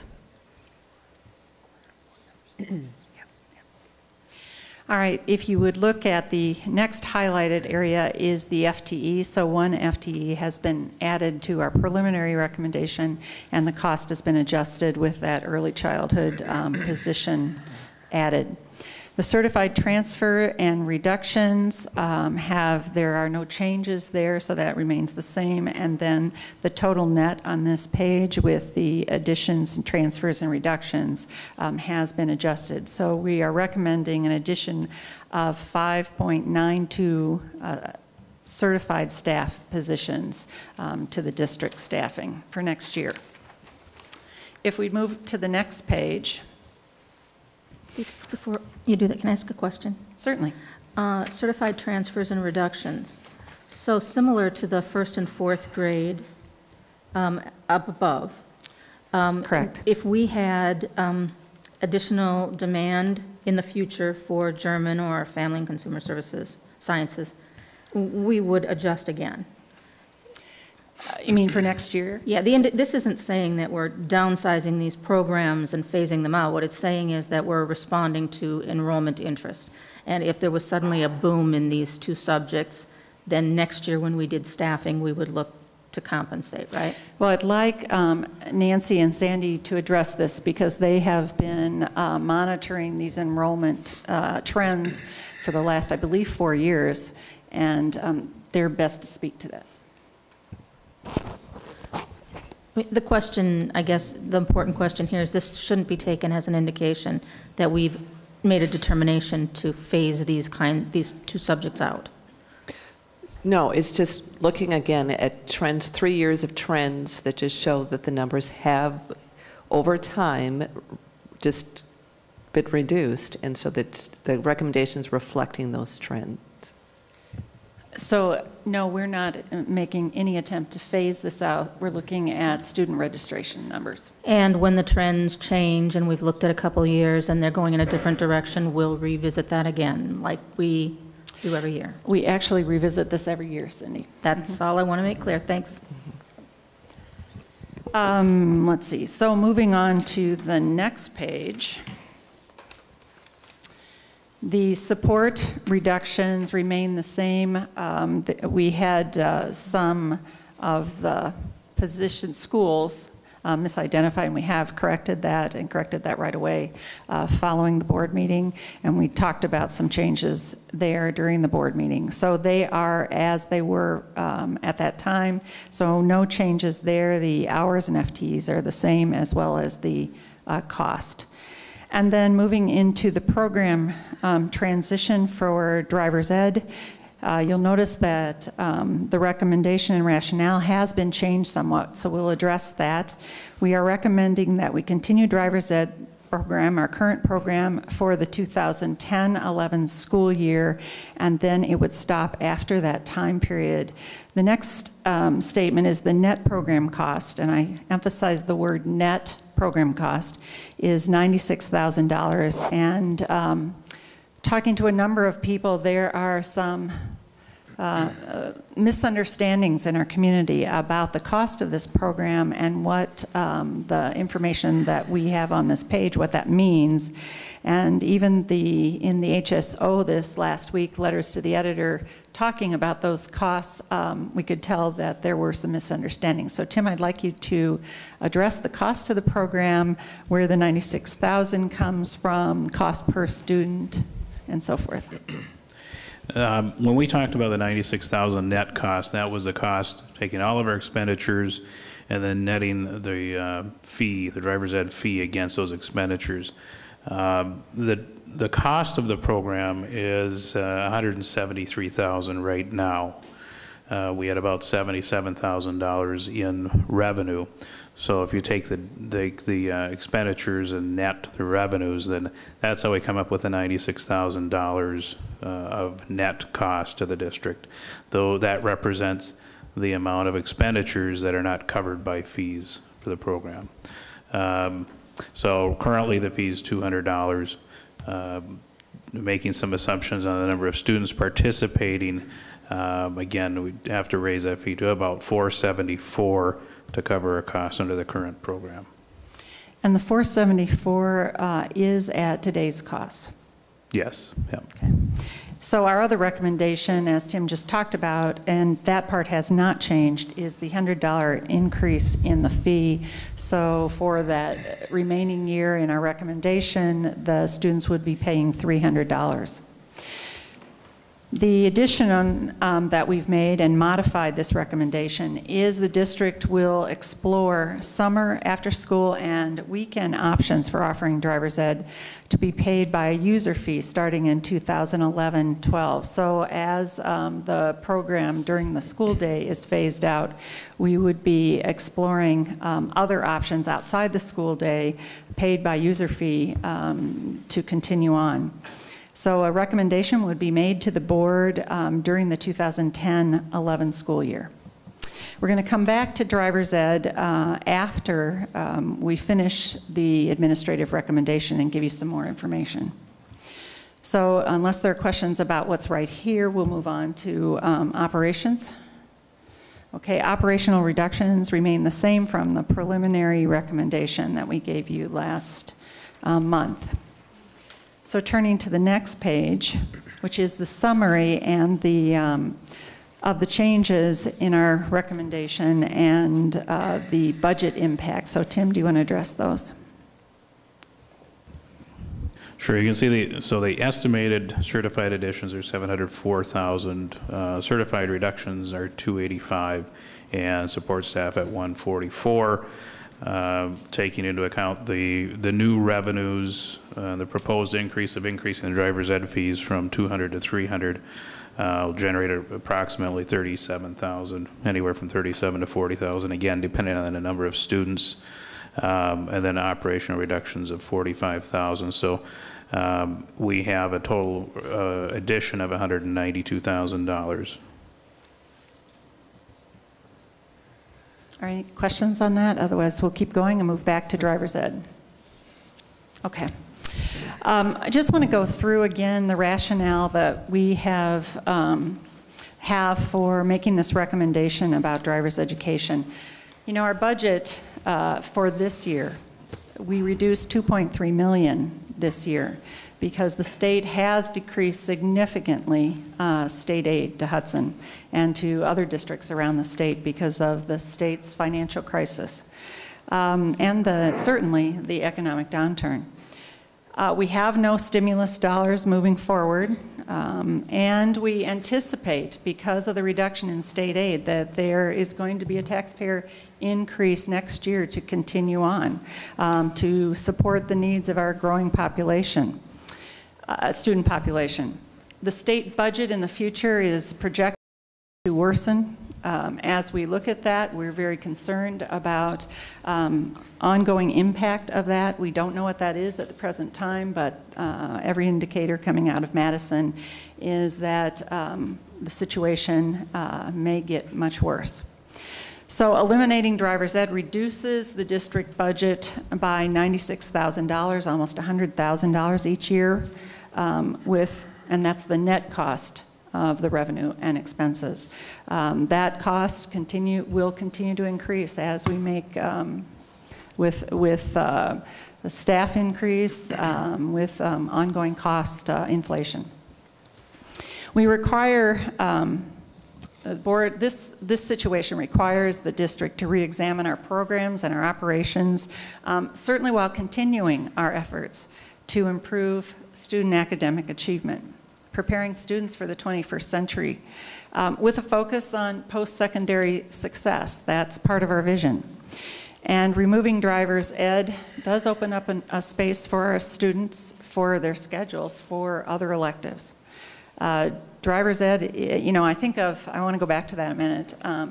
You know, think of the 21st century skills, post-secondary success, you know, adding things in our program like Project Lead the Way. That's one of the things that is an example of new things that we're adding in our high school program so that our students can be more competitive. Project Lead the Way.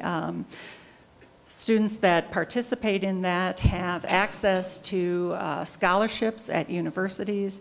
They have certainly access to additional skills and can look at pre-engineering and engineering as a career in the future, or just have those kind of experiences. Driver's ed is unlike any other course at the high school. It's the only non-credit pass-fail course that we have. It's not part of a department as other courses are. I've heard that the justification is that almost all of our students take it, but it's really the way it's scheduled, certain their interest as well, but scheduled by our high school counselors. It's just scheduled for those students who are the right age to take it. So it's scheduled like a required course. That's different than any other elective that we have. Driver's ed, different from anything else that we are aware of in our curriculum, can be provided by others outside the school day at a per student cost that's less than the district can provide without subsidy. Continuing driver's ed at a cost neutral option would exceed the current private sector market. You know, Tim talked about our cost per student today would be $474. The private sector today ranges from $280 to $390. We're not aware of research that supports school-based driver's education programs that they're better than the private sector programs in reducing student accidents. There are programs that have certified teachers. We have a certified teacher. Certainly we have a good teacher, and our program is good as a result of that. Other programs are good as well who have certified teachers.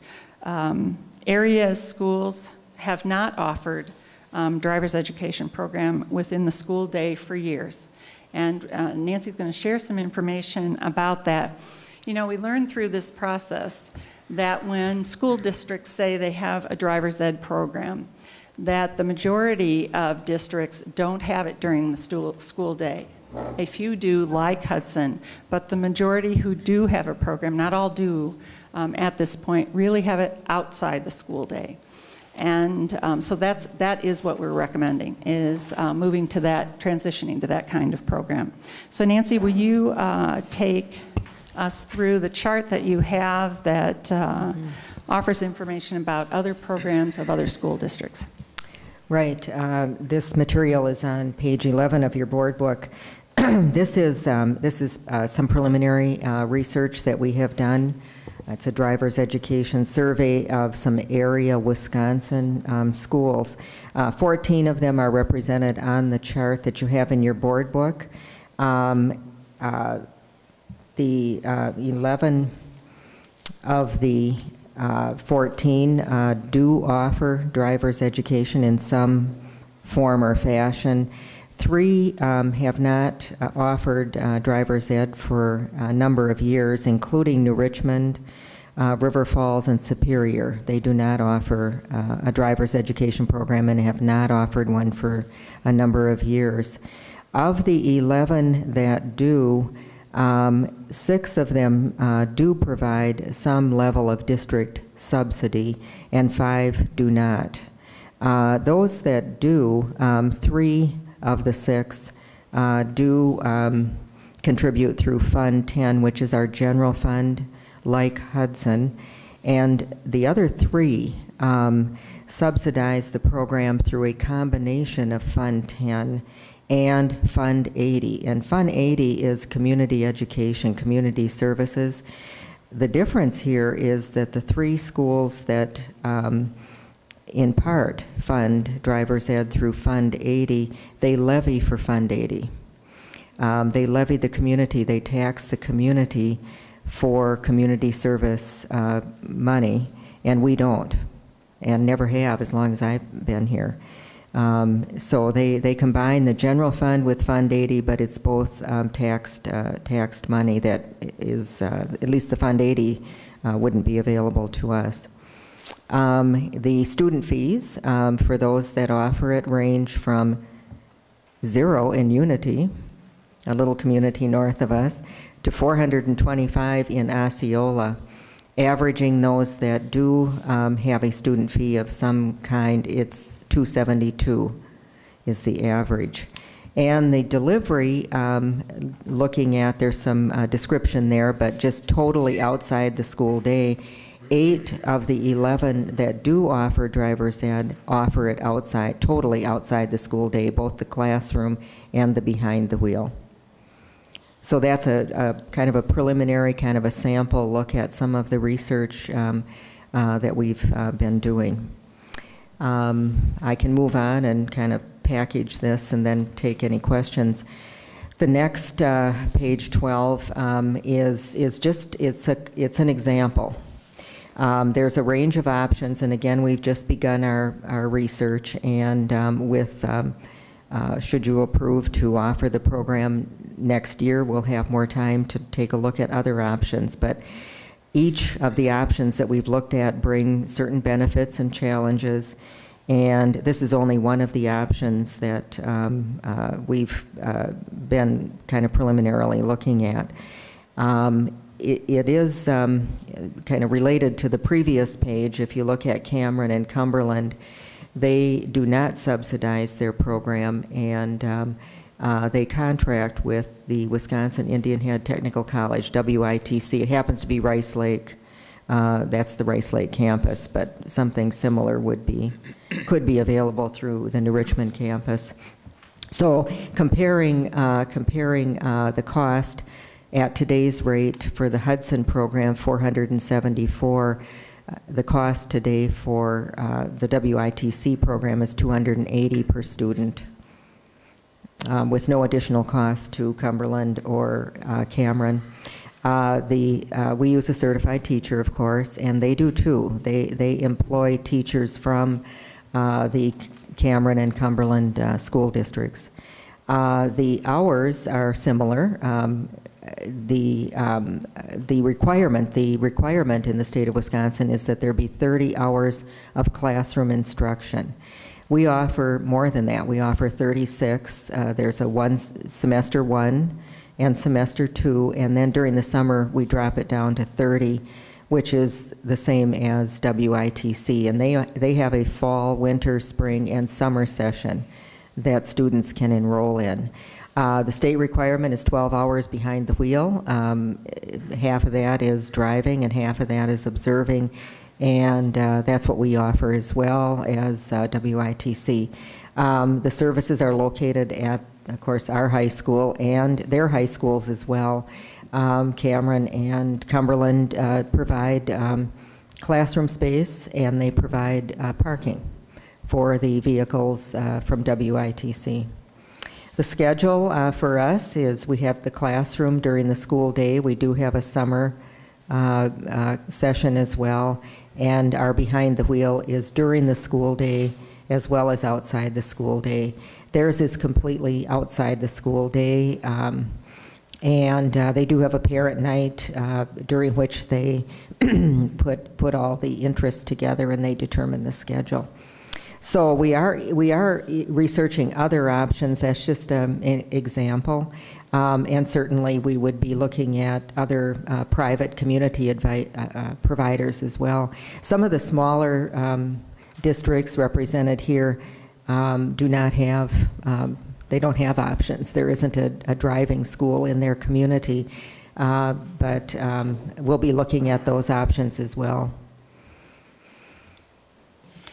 So our administrative recommendation includes driver's education. Since we've modified that, I just want to recap our recommendation to you, since it is different than the preliminary recommendation. Again, we are recommending that we continue it for next year, that we research other out-of-school programs during that time period and come back to you next year with a recommendation for a program that is paid by user fee.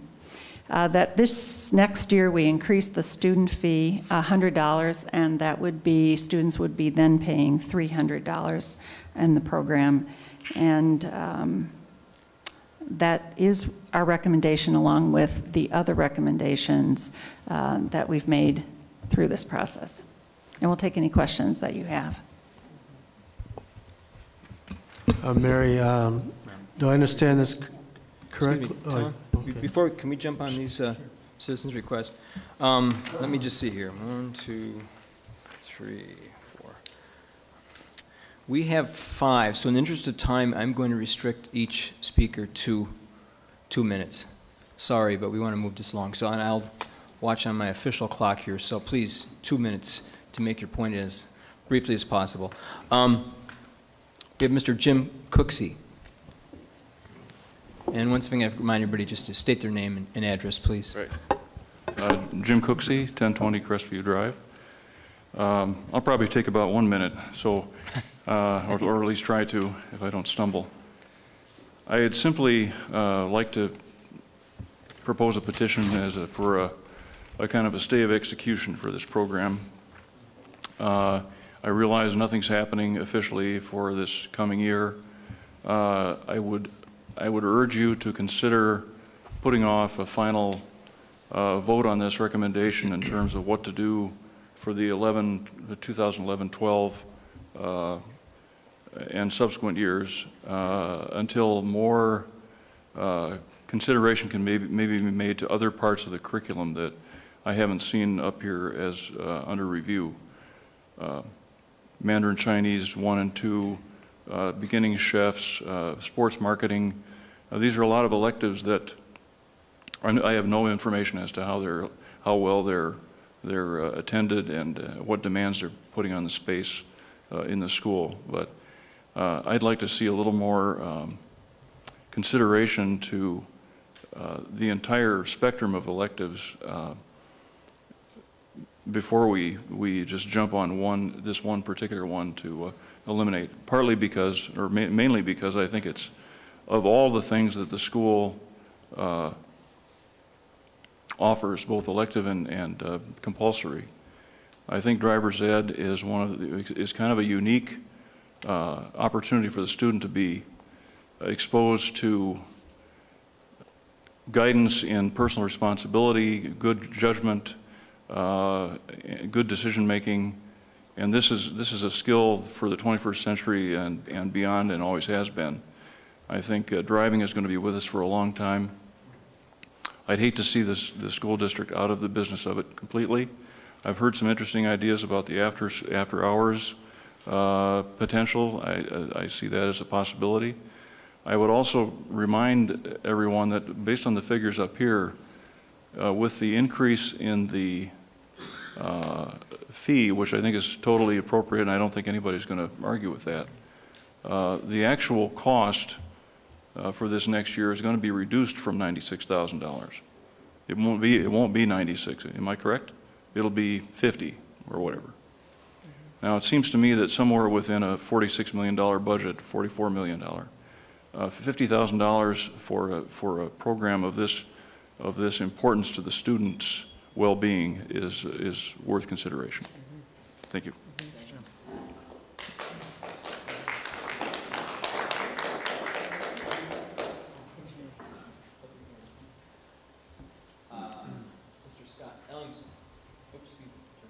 Mr. Scott Ellingson.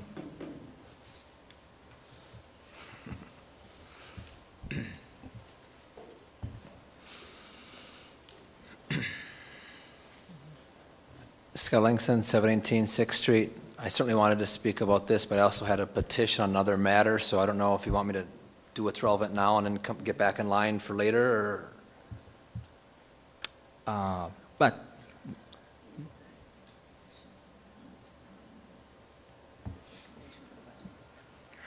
Mr. Ellingson, is a petition about this recommendation for the budget? It is about the recommendation in that something that it's lacking. All right, let's do it now. Okay, well, I'll do the driver's ed piece first, then, okay. Yeah. As far as the driver's ed piece goes, I appreciate the comments made by Mr. Cooksey, and I certainly would also urge the board to postpone indefinitely the cancellation of this outstanding program. You know, kids are really busy. They do after-school sports and activities, they work, so to be able to do this during the school day is really important to Hudson families. We've managed well with schedule things and so forth for a long time, for generations, so it'd be a shame to lose this. As far as it being closely related to HSD 2025 or not, I pointed that out, I think, pretty well last month, but, you know, as Mr. Cooksey said, you know, we are going to have the automobile around for a while, and we're going to need to drive. And, you know, we're not all about just getting kids ready for college. We're about getting kids ready for career. Career ready is the new lingo. So I think being able to drive and drive well prepares students for both career paths, because we need to be able to do both. So and as far as space goes, you know, Mr. Branson has taught his class in the cafeteria, so it doesn't have to take up a classroom. So I really would urge you to reconsider this. I'm encouraged by the flexibility of some of the things, but I really would encourage you to reconsider this one. So that's all I have for that topic. The other piece, you sure want me to wait? Okay. Yeah, let's roll it out right now. What's that? You do it right now, okay. Scott. Well, basically, I have a petition. I'll give it to Diane in a moment with and I gave you guys a copy earlier, but basically it's what happened with the relocation a year ago with the media specialist position. And, oh, I just had a thought, too. I forgot to mention with driver's ed that there are 200 schools in the state of Wisconsin that do have driver's ed right now, and 70% of them have licensed teachers doing them. So 200 schools. That's important to know, and you guys were given that by Mr. Branson last time. Back to the Willow River media specialist position.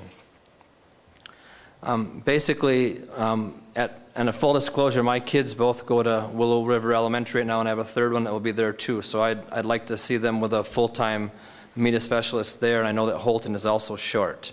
Also, I'd like to say that this petition reflects in no way the great work of Ann Mitchell and Dave Grambaugh at their schools as administrators. We're just trying to help their work and the work of the people in the building.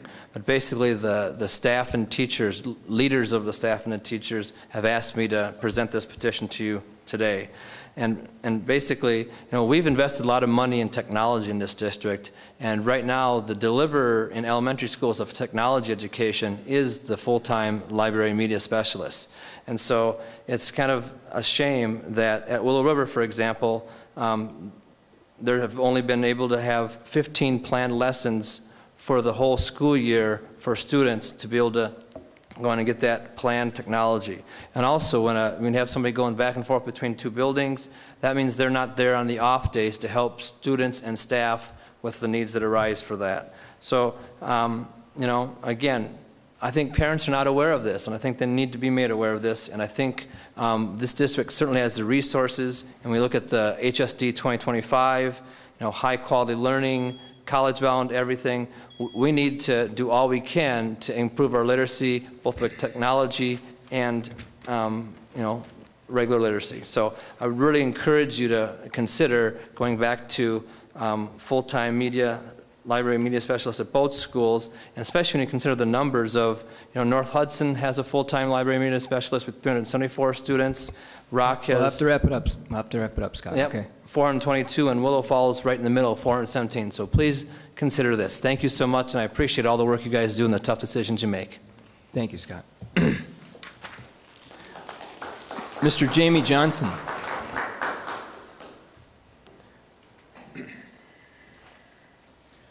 Jamie Johnson, 73070 Garrity Lane. I want to first start off by saying I want to thank you for your service and dedication. You don't see me very often here at meetings because I'm fairly confident in your decisions, and I think that you're going to do the right thing here as well. But so it's rare that I attend meetings, let alone speak for or against something. But I'm speaking in favor of retaining the driver's ed at least for one more year, and then take it on a year-by-year basis. See how the increase in the fee affects how many students are taking this, and maybe explore further. Some of the examples I think are good examples. I don't know that they're compelling. Just because River Falls or New Richmond got rid of schools, all due deference to River Falls and our New Richmond neighbors, I'd like to think that Hudson School District could rise above necessarily going to the level of our neighbors. I think that driver's ed is an important life skill, and personally I don't have any stake in this anymore. My kids are beyond driver's ed education. All three of them have gone through the program here. And I do have a little bit of a personal stake in that I have volunteered time. I've actually lectured in Mr. Branson's driver's ed class since the spring of 2003, most of the semesters since then.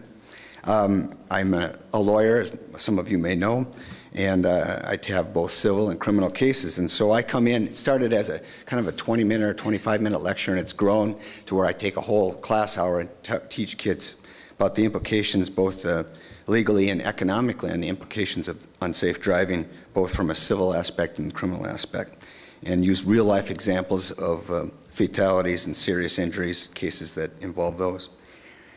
I think that the classroom experience is important, also teaching the importance of education as a whole. This isn't a skill that many people are using. I mean, I know that the 2025, I'm very much in favor of it, but I think that we will have cars until 2025, and we're going to see you know, even more traffic and congestion, more importance in safety, and I think that we can get that.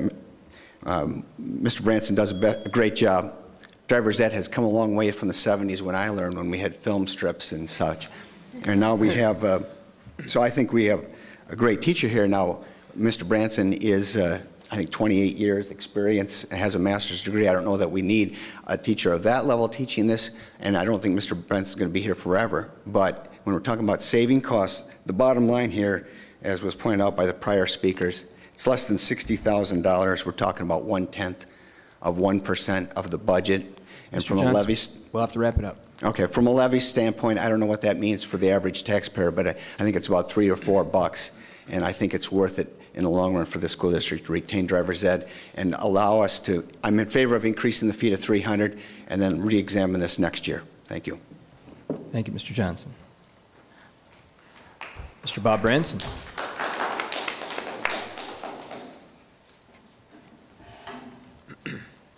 Bob Branson, 1710 Cud Circle.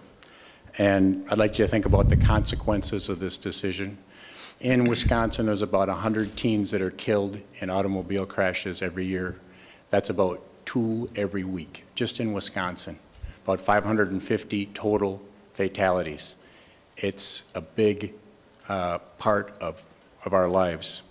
I've talked to the cost saving to Tim and Nancy this week, which wasn't mentioned, but in the next year, positions can open up.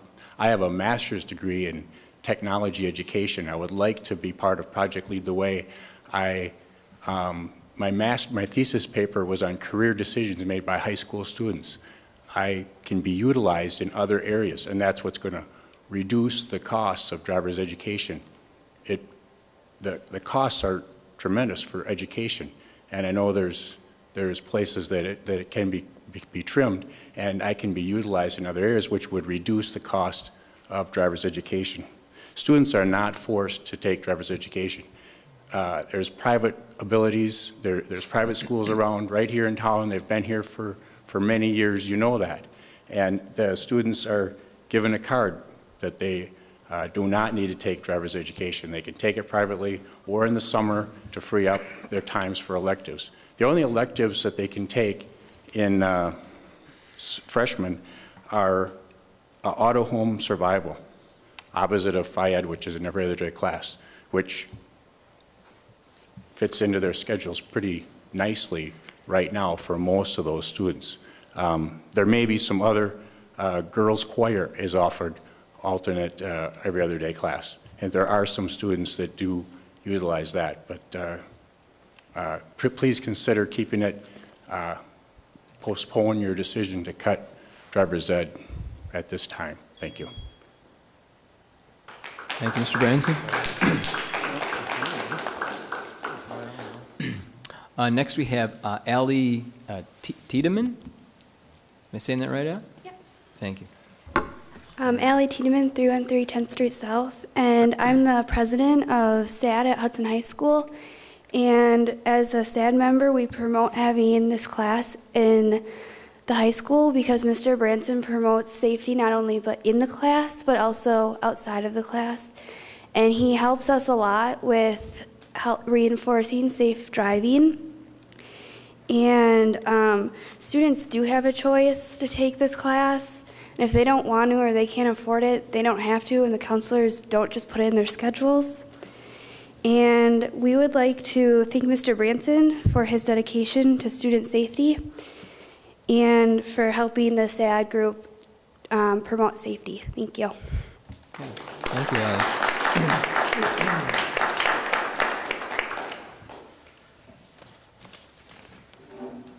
I think that does it. Nancy, you look like you're ready to say something. I just want to say one thing here. Just to make it clear, the district intends to employ Bob Branson next year and for many years thereafter.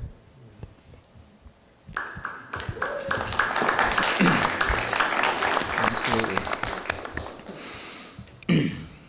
Okay, let's talk about driver's ed.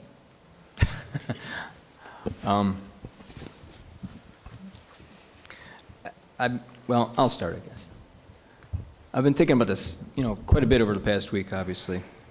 And while I fully understand that there's budget issues, serious budget issues in the Hudson District, and cuts are going to have to be made, and some of them obviously are going to be unpopular, controversial, and it's just something we're going to be dealing with, probably for quite a while. Having said that, I really feel strongly that we should retain the program. And let me just outline my reasons why briefly. First of all, when we talk about HSD 2025 and the life skills, I think that's driving. Audience participation. Show of hands who walked or rode a bicycle here this evening. So, anyway. So, I don't mean to be flippant about it, but driving is an important life skill, and so I certainly think it's something that we want to impart to our students. I do think one thing with regard to the fees is that we probably need to go to market rate. And that's not 300. I think probably something higher in the 350 to 375 range. I don't know what that is. I don't think we can make it perhaps pay for itself, but I think we can maybe bring it to a point where the district subsidy is quite minimal and would be pretty palatable in the total budget situation. I think that we have a unique program in Hudson. I think that Mr. Branson has a value-added program. I don't think this is like other programs. And while I'm sure there's other fine programs out there, and what WITC may be offering for our friends in Cameron and Cumberland, I believe, may be a good program, but I suspect ours is better. In addition to the WITC program, I believe has just been in effect 1 year. Is that right? Just 1 year? Anybody know that? I thought it was fairly. It's been 2 years. Right. Okay, so I'd say it's not much of a track record necessarily to go on, and I hate to give up what we've got for that. There is the issue too that I think when I was thinking about some of the differences too, and I think there's a tremendous convenience for students and parents too having it during the school day. I don't think it's just that easy to say, well, we can have it right after school. We have students that work and have other obligations, and I think we have to be cognizant too of the working parents who may not be available to be taking their students back and forth. So, it's almost, I guess, more than a mere convenience, I think, to have it within the school curriculum.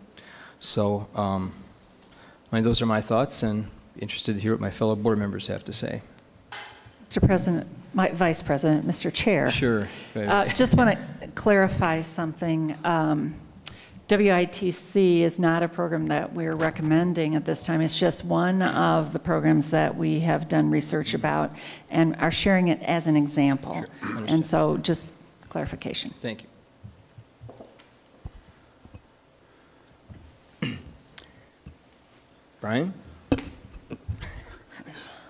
If you're ready, sir. So just a couple of questions first. This decision we're making, versus, so we're making, what's on the table is to increase the fee by $100, right? That's what you're recommending? Excuse me? But that decision tonight, what's the importance of the sunsetting tonight on terms of, I understand the $100 because that's for next year, but why sunset tonight? What does that help us do tonight? Just provide notice? Is it? Well, it certainly helps us prepare for the future. So we said we would be researching other programs. We also, with the sunset of the program, we need to think of the teacher who teaches the program, and with this kind of notice, we have essentially our hiring process this time and our hiring process next time to look for places that Bob can continue to serve. And as Nancy identified, our intent is to have Bob continue on in the district. Okay.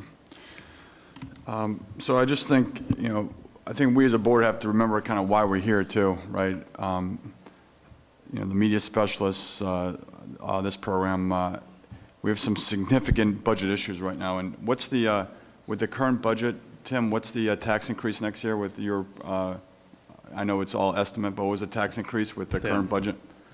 Well, yeah, I want to make clear that the budget is still in development, right. And the financial forecast that we're using, we're looking at about a upper 8 to 9% increase in the mill rate. So a 9% increase in the mill rate right now, we have to do something. And the challenge is, as a board, is every time things come up, there's going to be lots of reasons not to do it. And we have three important stakeholders here. We have, number one, we have our students.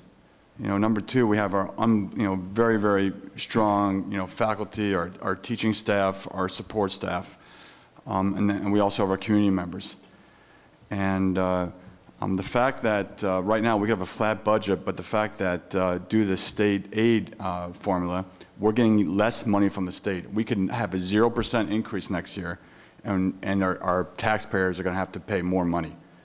And that's just the, unfortunately, the tax burden is going to property taxes, because we all know with 10% unemployment, there's less taxes the state's raising, less funds for us. So it's a big issue. So, you know, it sounds like this is an unbelievable program right now, but, you know, we as a board also have to start making decisions on what we're going to cut, because a 9% tax increase without us doing something is not right either. So I just think we need to understand that. We still have a very large budget item that hasn't been, still hasn't been determined, and that is our, with the teachers union, is our contract for this year and next year. And right now we've asked, and right now that's based off of, our budget's based off a 0% increase in year one and a very, very moderate increase in year two. And that still is not, that's been negotiated for almost a year now, that still hasn't been settled. And that's a big issue for us. So a 9% tax increase to our taxpayers, I think we have to make the decisions, you know, with that data point in our mind. Mark, I'd like to Sure, Cindy, go ahead. add to Brian's comments, and that is that, you know, 2025 isn't a wish list. It's what we as a district have determined is necessary to prepare our students for the future, for the time when we're graduating that student in 2025. And we have a lot of work to do in this district to align our curriculum with what we expect our students to need in the future. And I'm not saying they don't need driver's ed. I'm not saying that.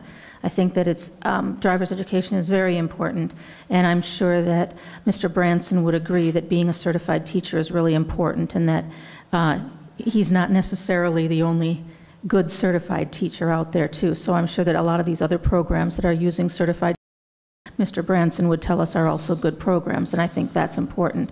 What I want to say to us here is that if we are unwilling to make this alignment, this is one of the easy choices that's ahead of us. Not that it's easy, it's just that relative to some of the other alignments that are going to have to be made over the coming years, this is a pretty easy one. And if we can't make this change, if we don't have the stomach for it, then, you know, we ought to just retire 2025, because we certainly won't have the stomach for the really hard stuff. Mark, just like to follow up with some comments too.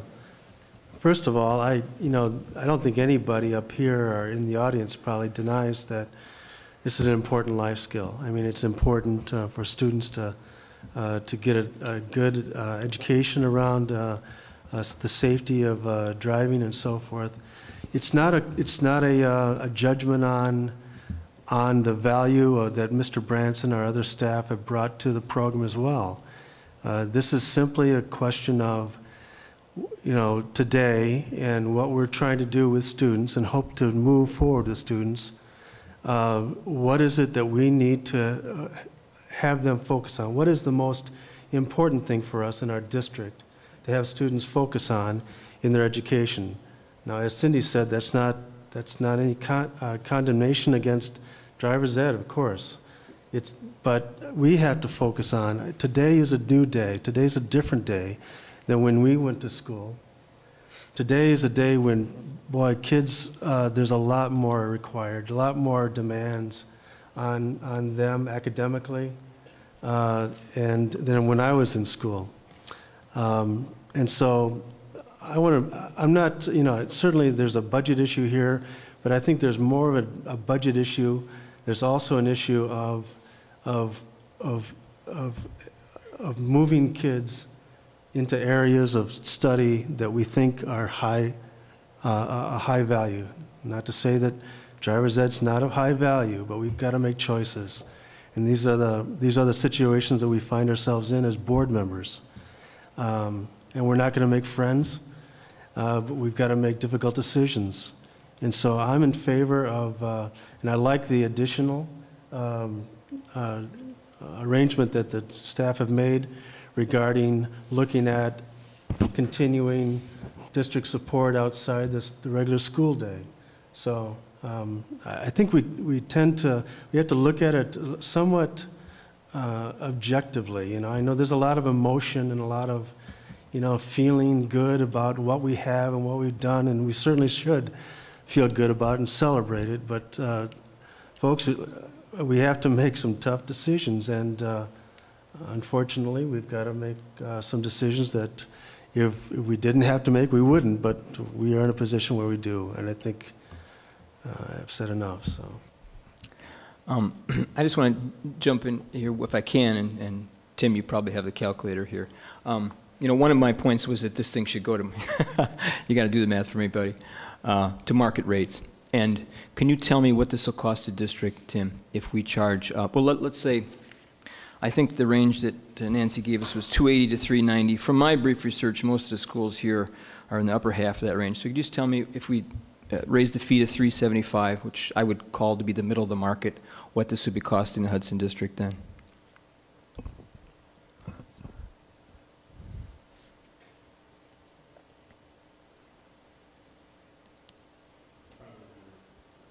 Looking at a range of a net cost then of around the $25,000 area.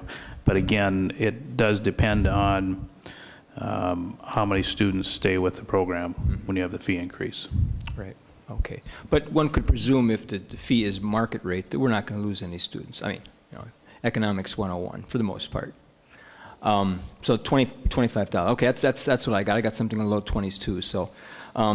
And that's quite a difference, I think, from the 96,000 we started at. And so I guess I want board members to consider that. We're not talking nearly six figures, you know. Here we're talking, you know, 25 grand. And another point I think I want to make, and you all made excellent points. I can't disagree, at least not in total, with everything that you said. But I will, I guess, remind everyone that it is my perception that there is pretty strong community support for this. Now, I'm not for governing by opinion polls, you know, and I don't have any stake in this. My kids are out. But just remember that we have a popular program here that I think has a lot of support. We have an outstanding teacher who has run an outstanding program. And I think whatever we replace it with, will not be of the same caliber. Mark, I'd like to respond to a couple things that you just said. So I don't personally believe that this is purely about the economics. It certainly is how we got here.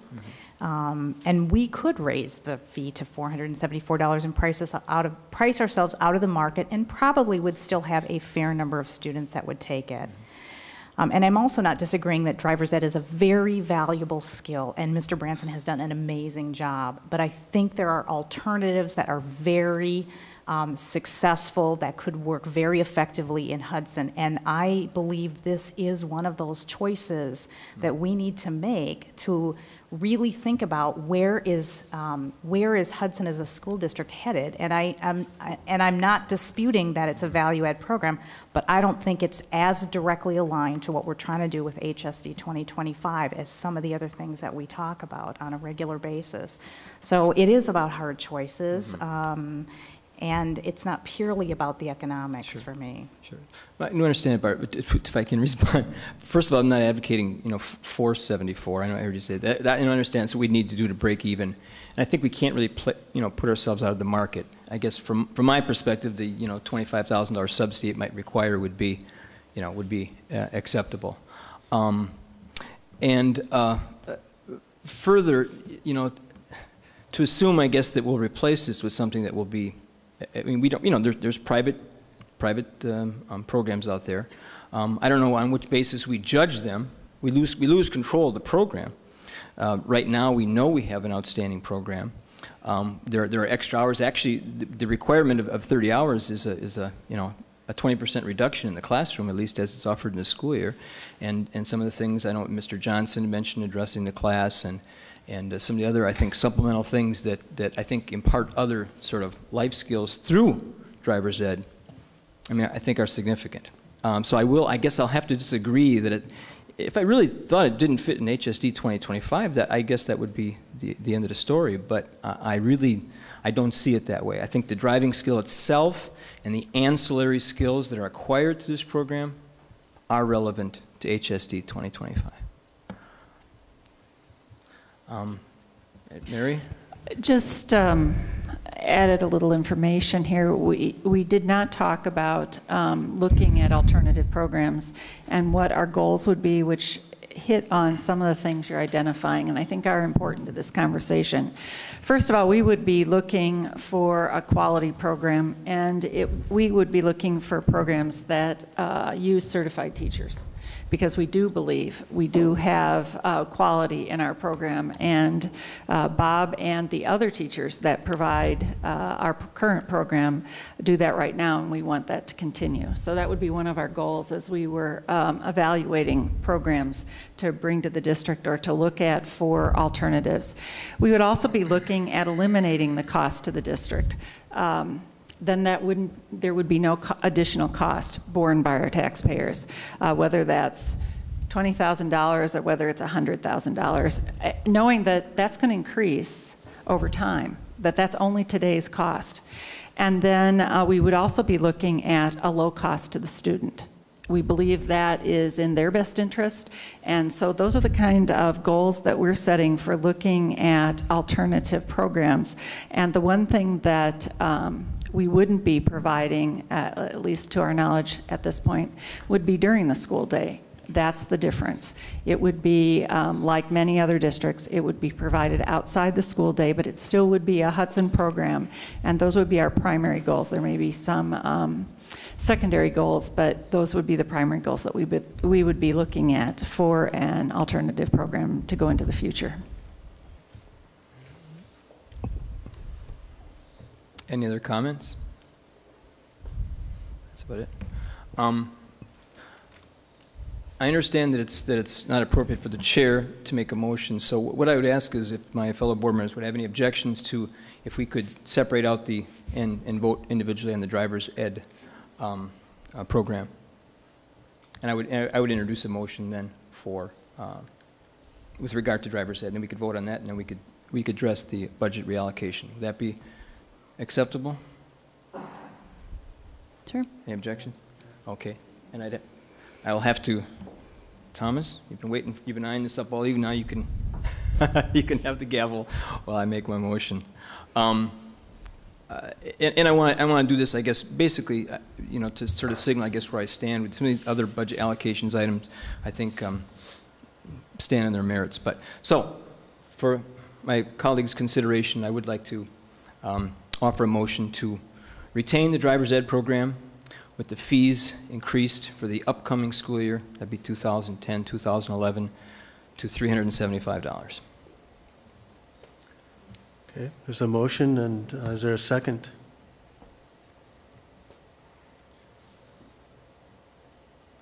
I'll ask again, is there a second? If there's no second, then I understand that the motion will have to fail. Yes. So I'll pass the gavel back to you. Thank you, Tom. Okay. Mr. President, or Vice President, I move to approve the budget reallocation recommendations as they have been offered by the administration. Okay. Motion by Cindy. Second. Second by Lynn. Any further discussion? All those in favor? Aye. Aye. Aye. Opposed? Motion carries. Okay. Consent items. Board members will notice we have consent items, including the February 9 regular and closed session board meeting minutes, personnel, and the expenditures. And if you could read that amount for us in the motion. Mr. Vice President, I move that we approve the consent agenda items, including a motion that the Director of Financial Services be authorized to pay bills in the amount of $2,003,990.68. Second by Barb, second by Tom. Any further discussion? All those in favor? Aye. Aye. Opposed? Motion carries. And so now we have committee reports. First up, Mr. Bell, Finance Committee.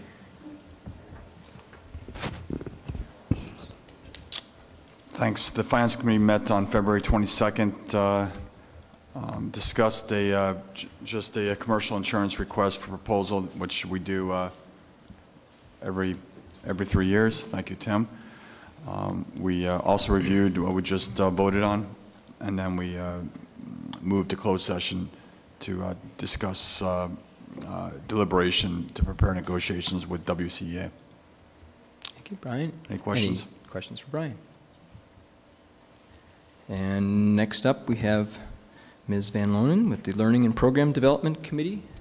The Learning and Program Development Committee met on Thursday, February 25th. We had a relatively short agenda. We did review briefly the administration's recommendation for the budget development and resource reallocation, and then Sandy Kovac updated us on the status of the summer school FYI program. Some parents had received some communication that that program would not be available during the summer for incoming freshmen. That is not accurate. That program will be offered in the summer for the incoming freshmen, and those parents have been notified. And then the committee adjourned to closed session pursuant to Wisconsin Statutes 19.85, Parent 1, Parent E, for the purpose of considering negotiations for WCEA. Okay. Thanks, Barb. Any questions for Barb? Hearing none, we'll move on to the Facilities and Grounds Committee. Tom? The Facilities and Grounds Committee met on March 3rd, and all the committee members are present. In addition, staff Tim Erickson, Jim Stacekel, Mary Bowen Eggerbrotten were present as well. 3 agenda items. First of all, we reviewed the preliminary 2010-11 capital projects, and we are in the process of looking at prioritizing that list. As it happens to be, we have more demand and need than we have budget money for. And so we'll be continuing to work on that as we prepare the 2010-11 budget. In addition, you heard tonight about the middle school space for learning short-term options and the timing of that. We are working currently on options, and we'll continue to do so with the hope that we can bring a recommendation, not in April, but probably May, I think, right? Recommendation in April. In April. And you'll take action. Right, thank you. So recommendation in April coming and May action. Then we adjourned to closed session pursuant to a Wisconsin statute regarding the purpose of considering the sale and or purchase of property. That was the conclusion of our meeting. Thank you, Tom. Any questions for Tom? Next was the Personnel Committee meeting. That was last week, Wednesday, March 3rd. It was a short agenda. We discussed briefly the planning for Mary's evaluation. Conclusion was basically that we'll follow the same format that we did last year, and that's going to be forthcoming very soon. And we also went over the 2011-2012 budget development resource reallocation that we just approved recently. And then we had a closed session for the purpose of negotiations and some, that was it. It was negotiation issues. So, any questions? Okay, and we have no further requests to speak. That was it. Went through this pile. Okay. Then I guess I would ask for we have a closed session on the agenda this evening. I would ask for a motion if a board member could read that for us.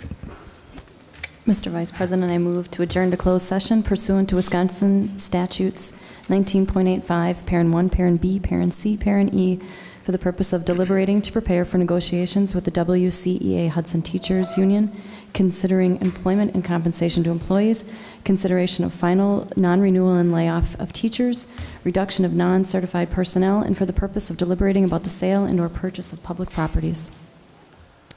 Thank you, Lynn. Motion by Lynn. Second.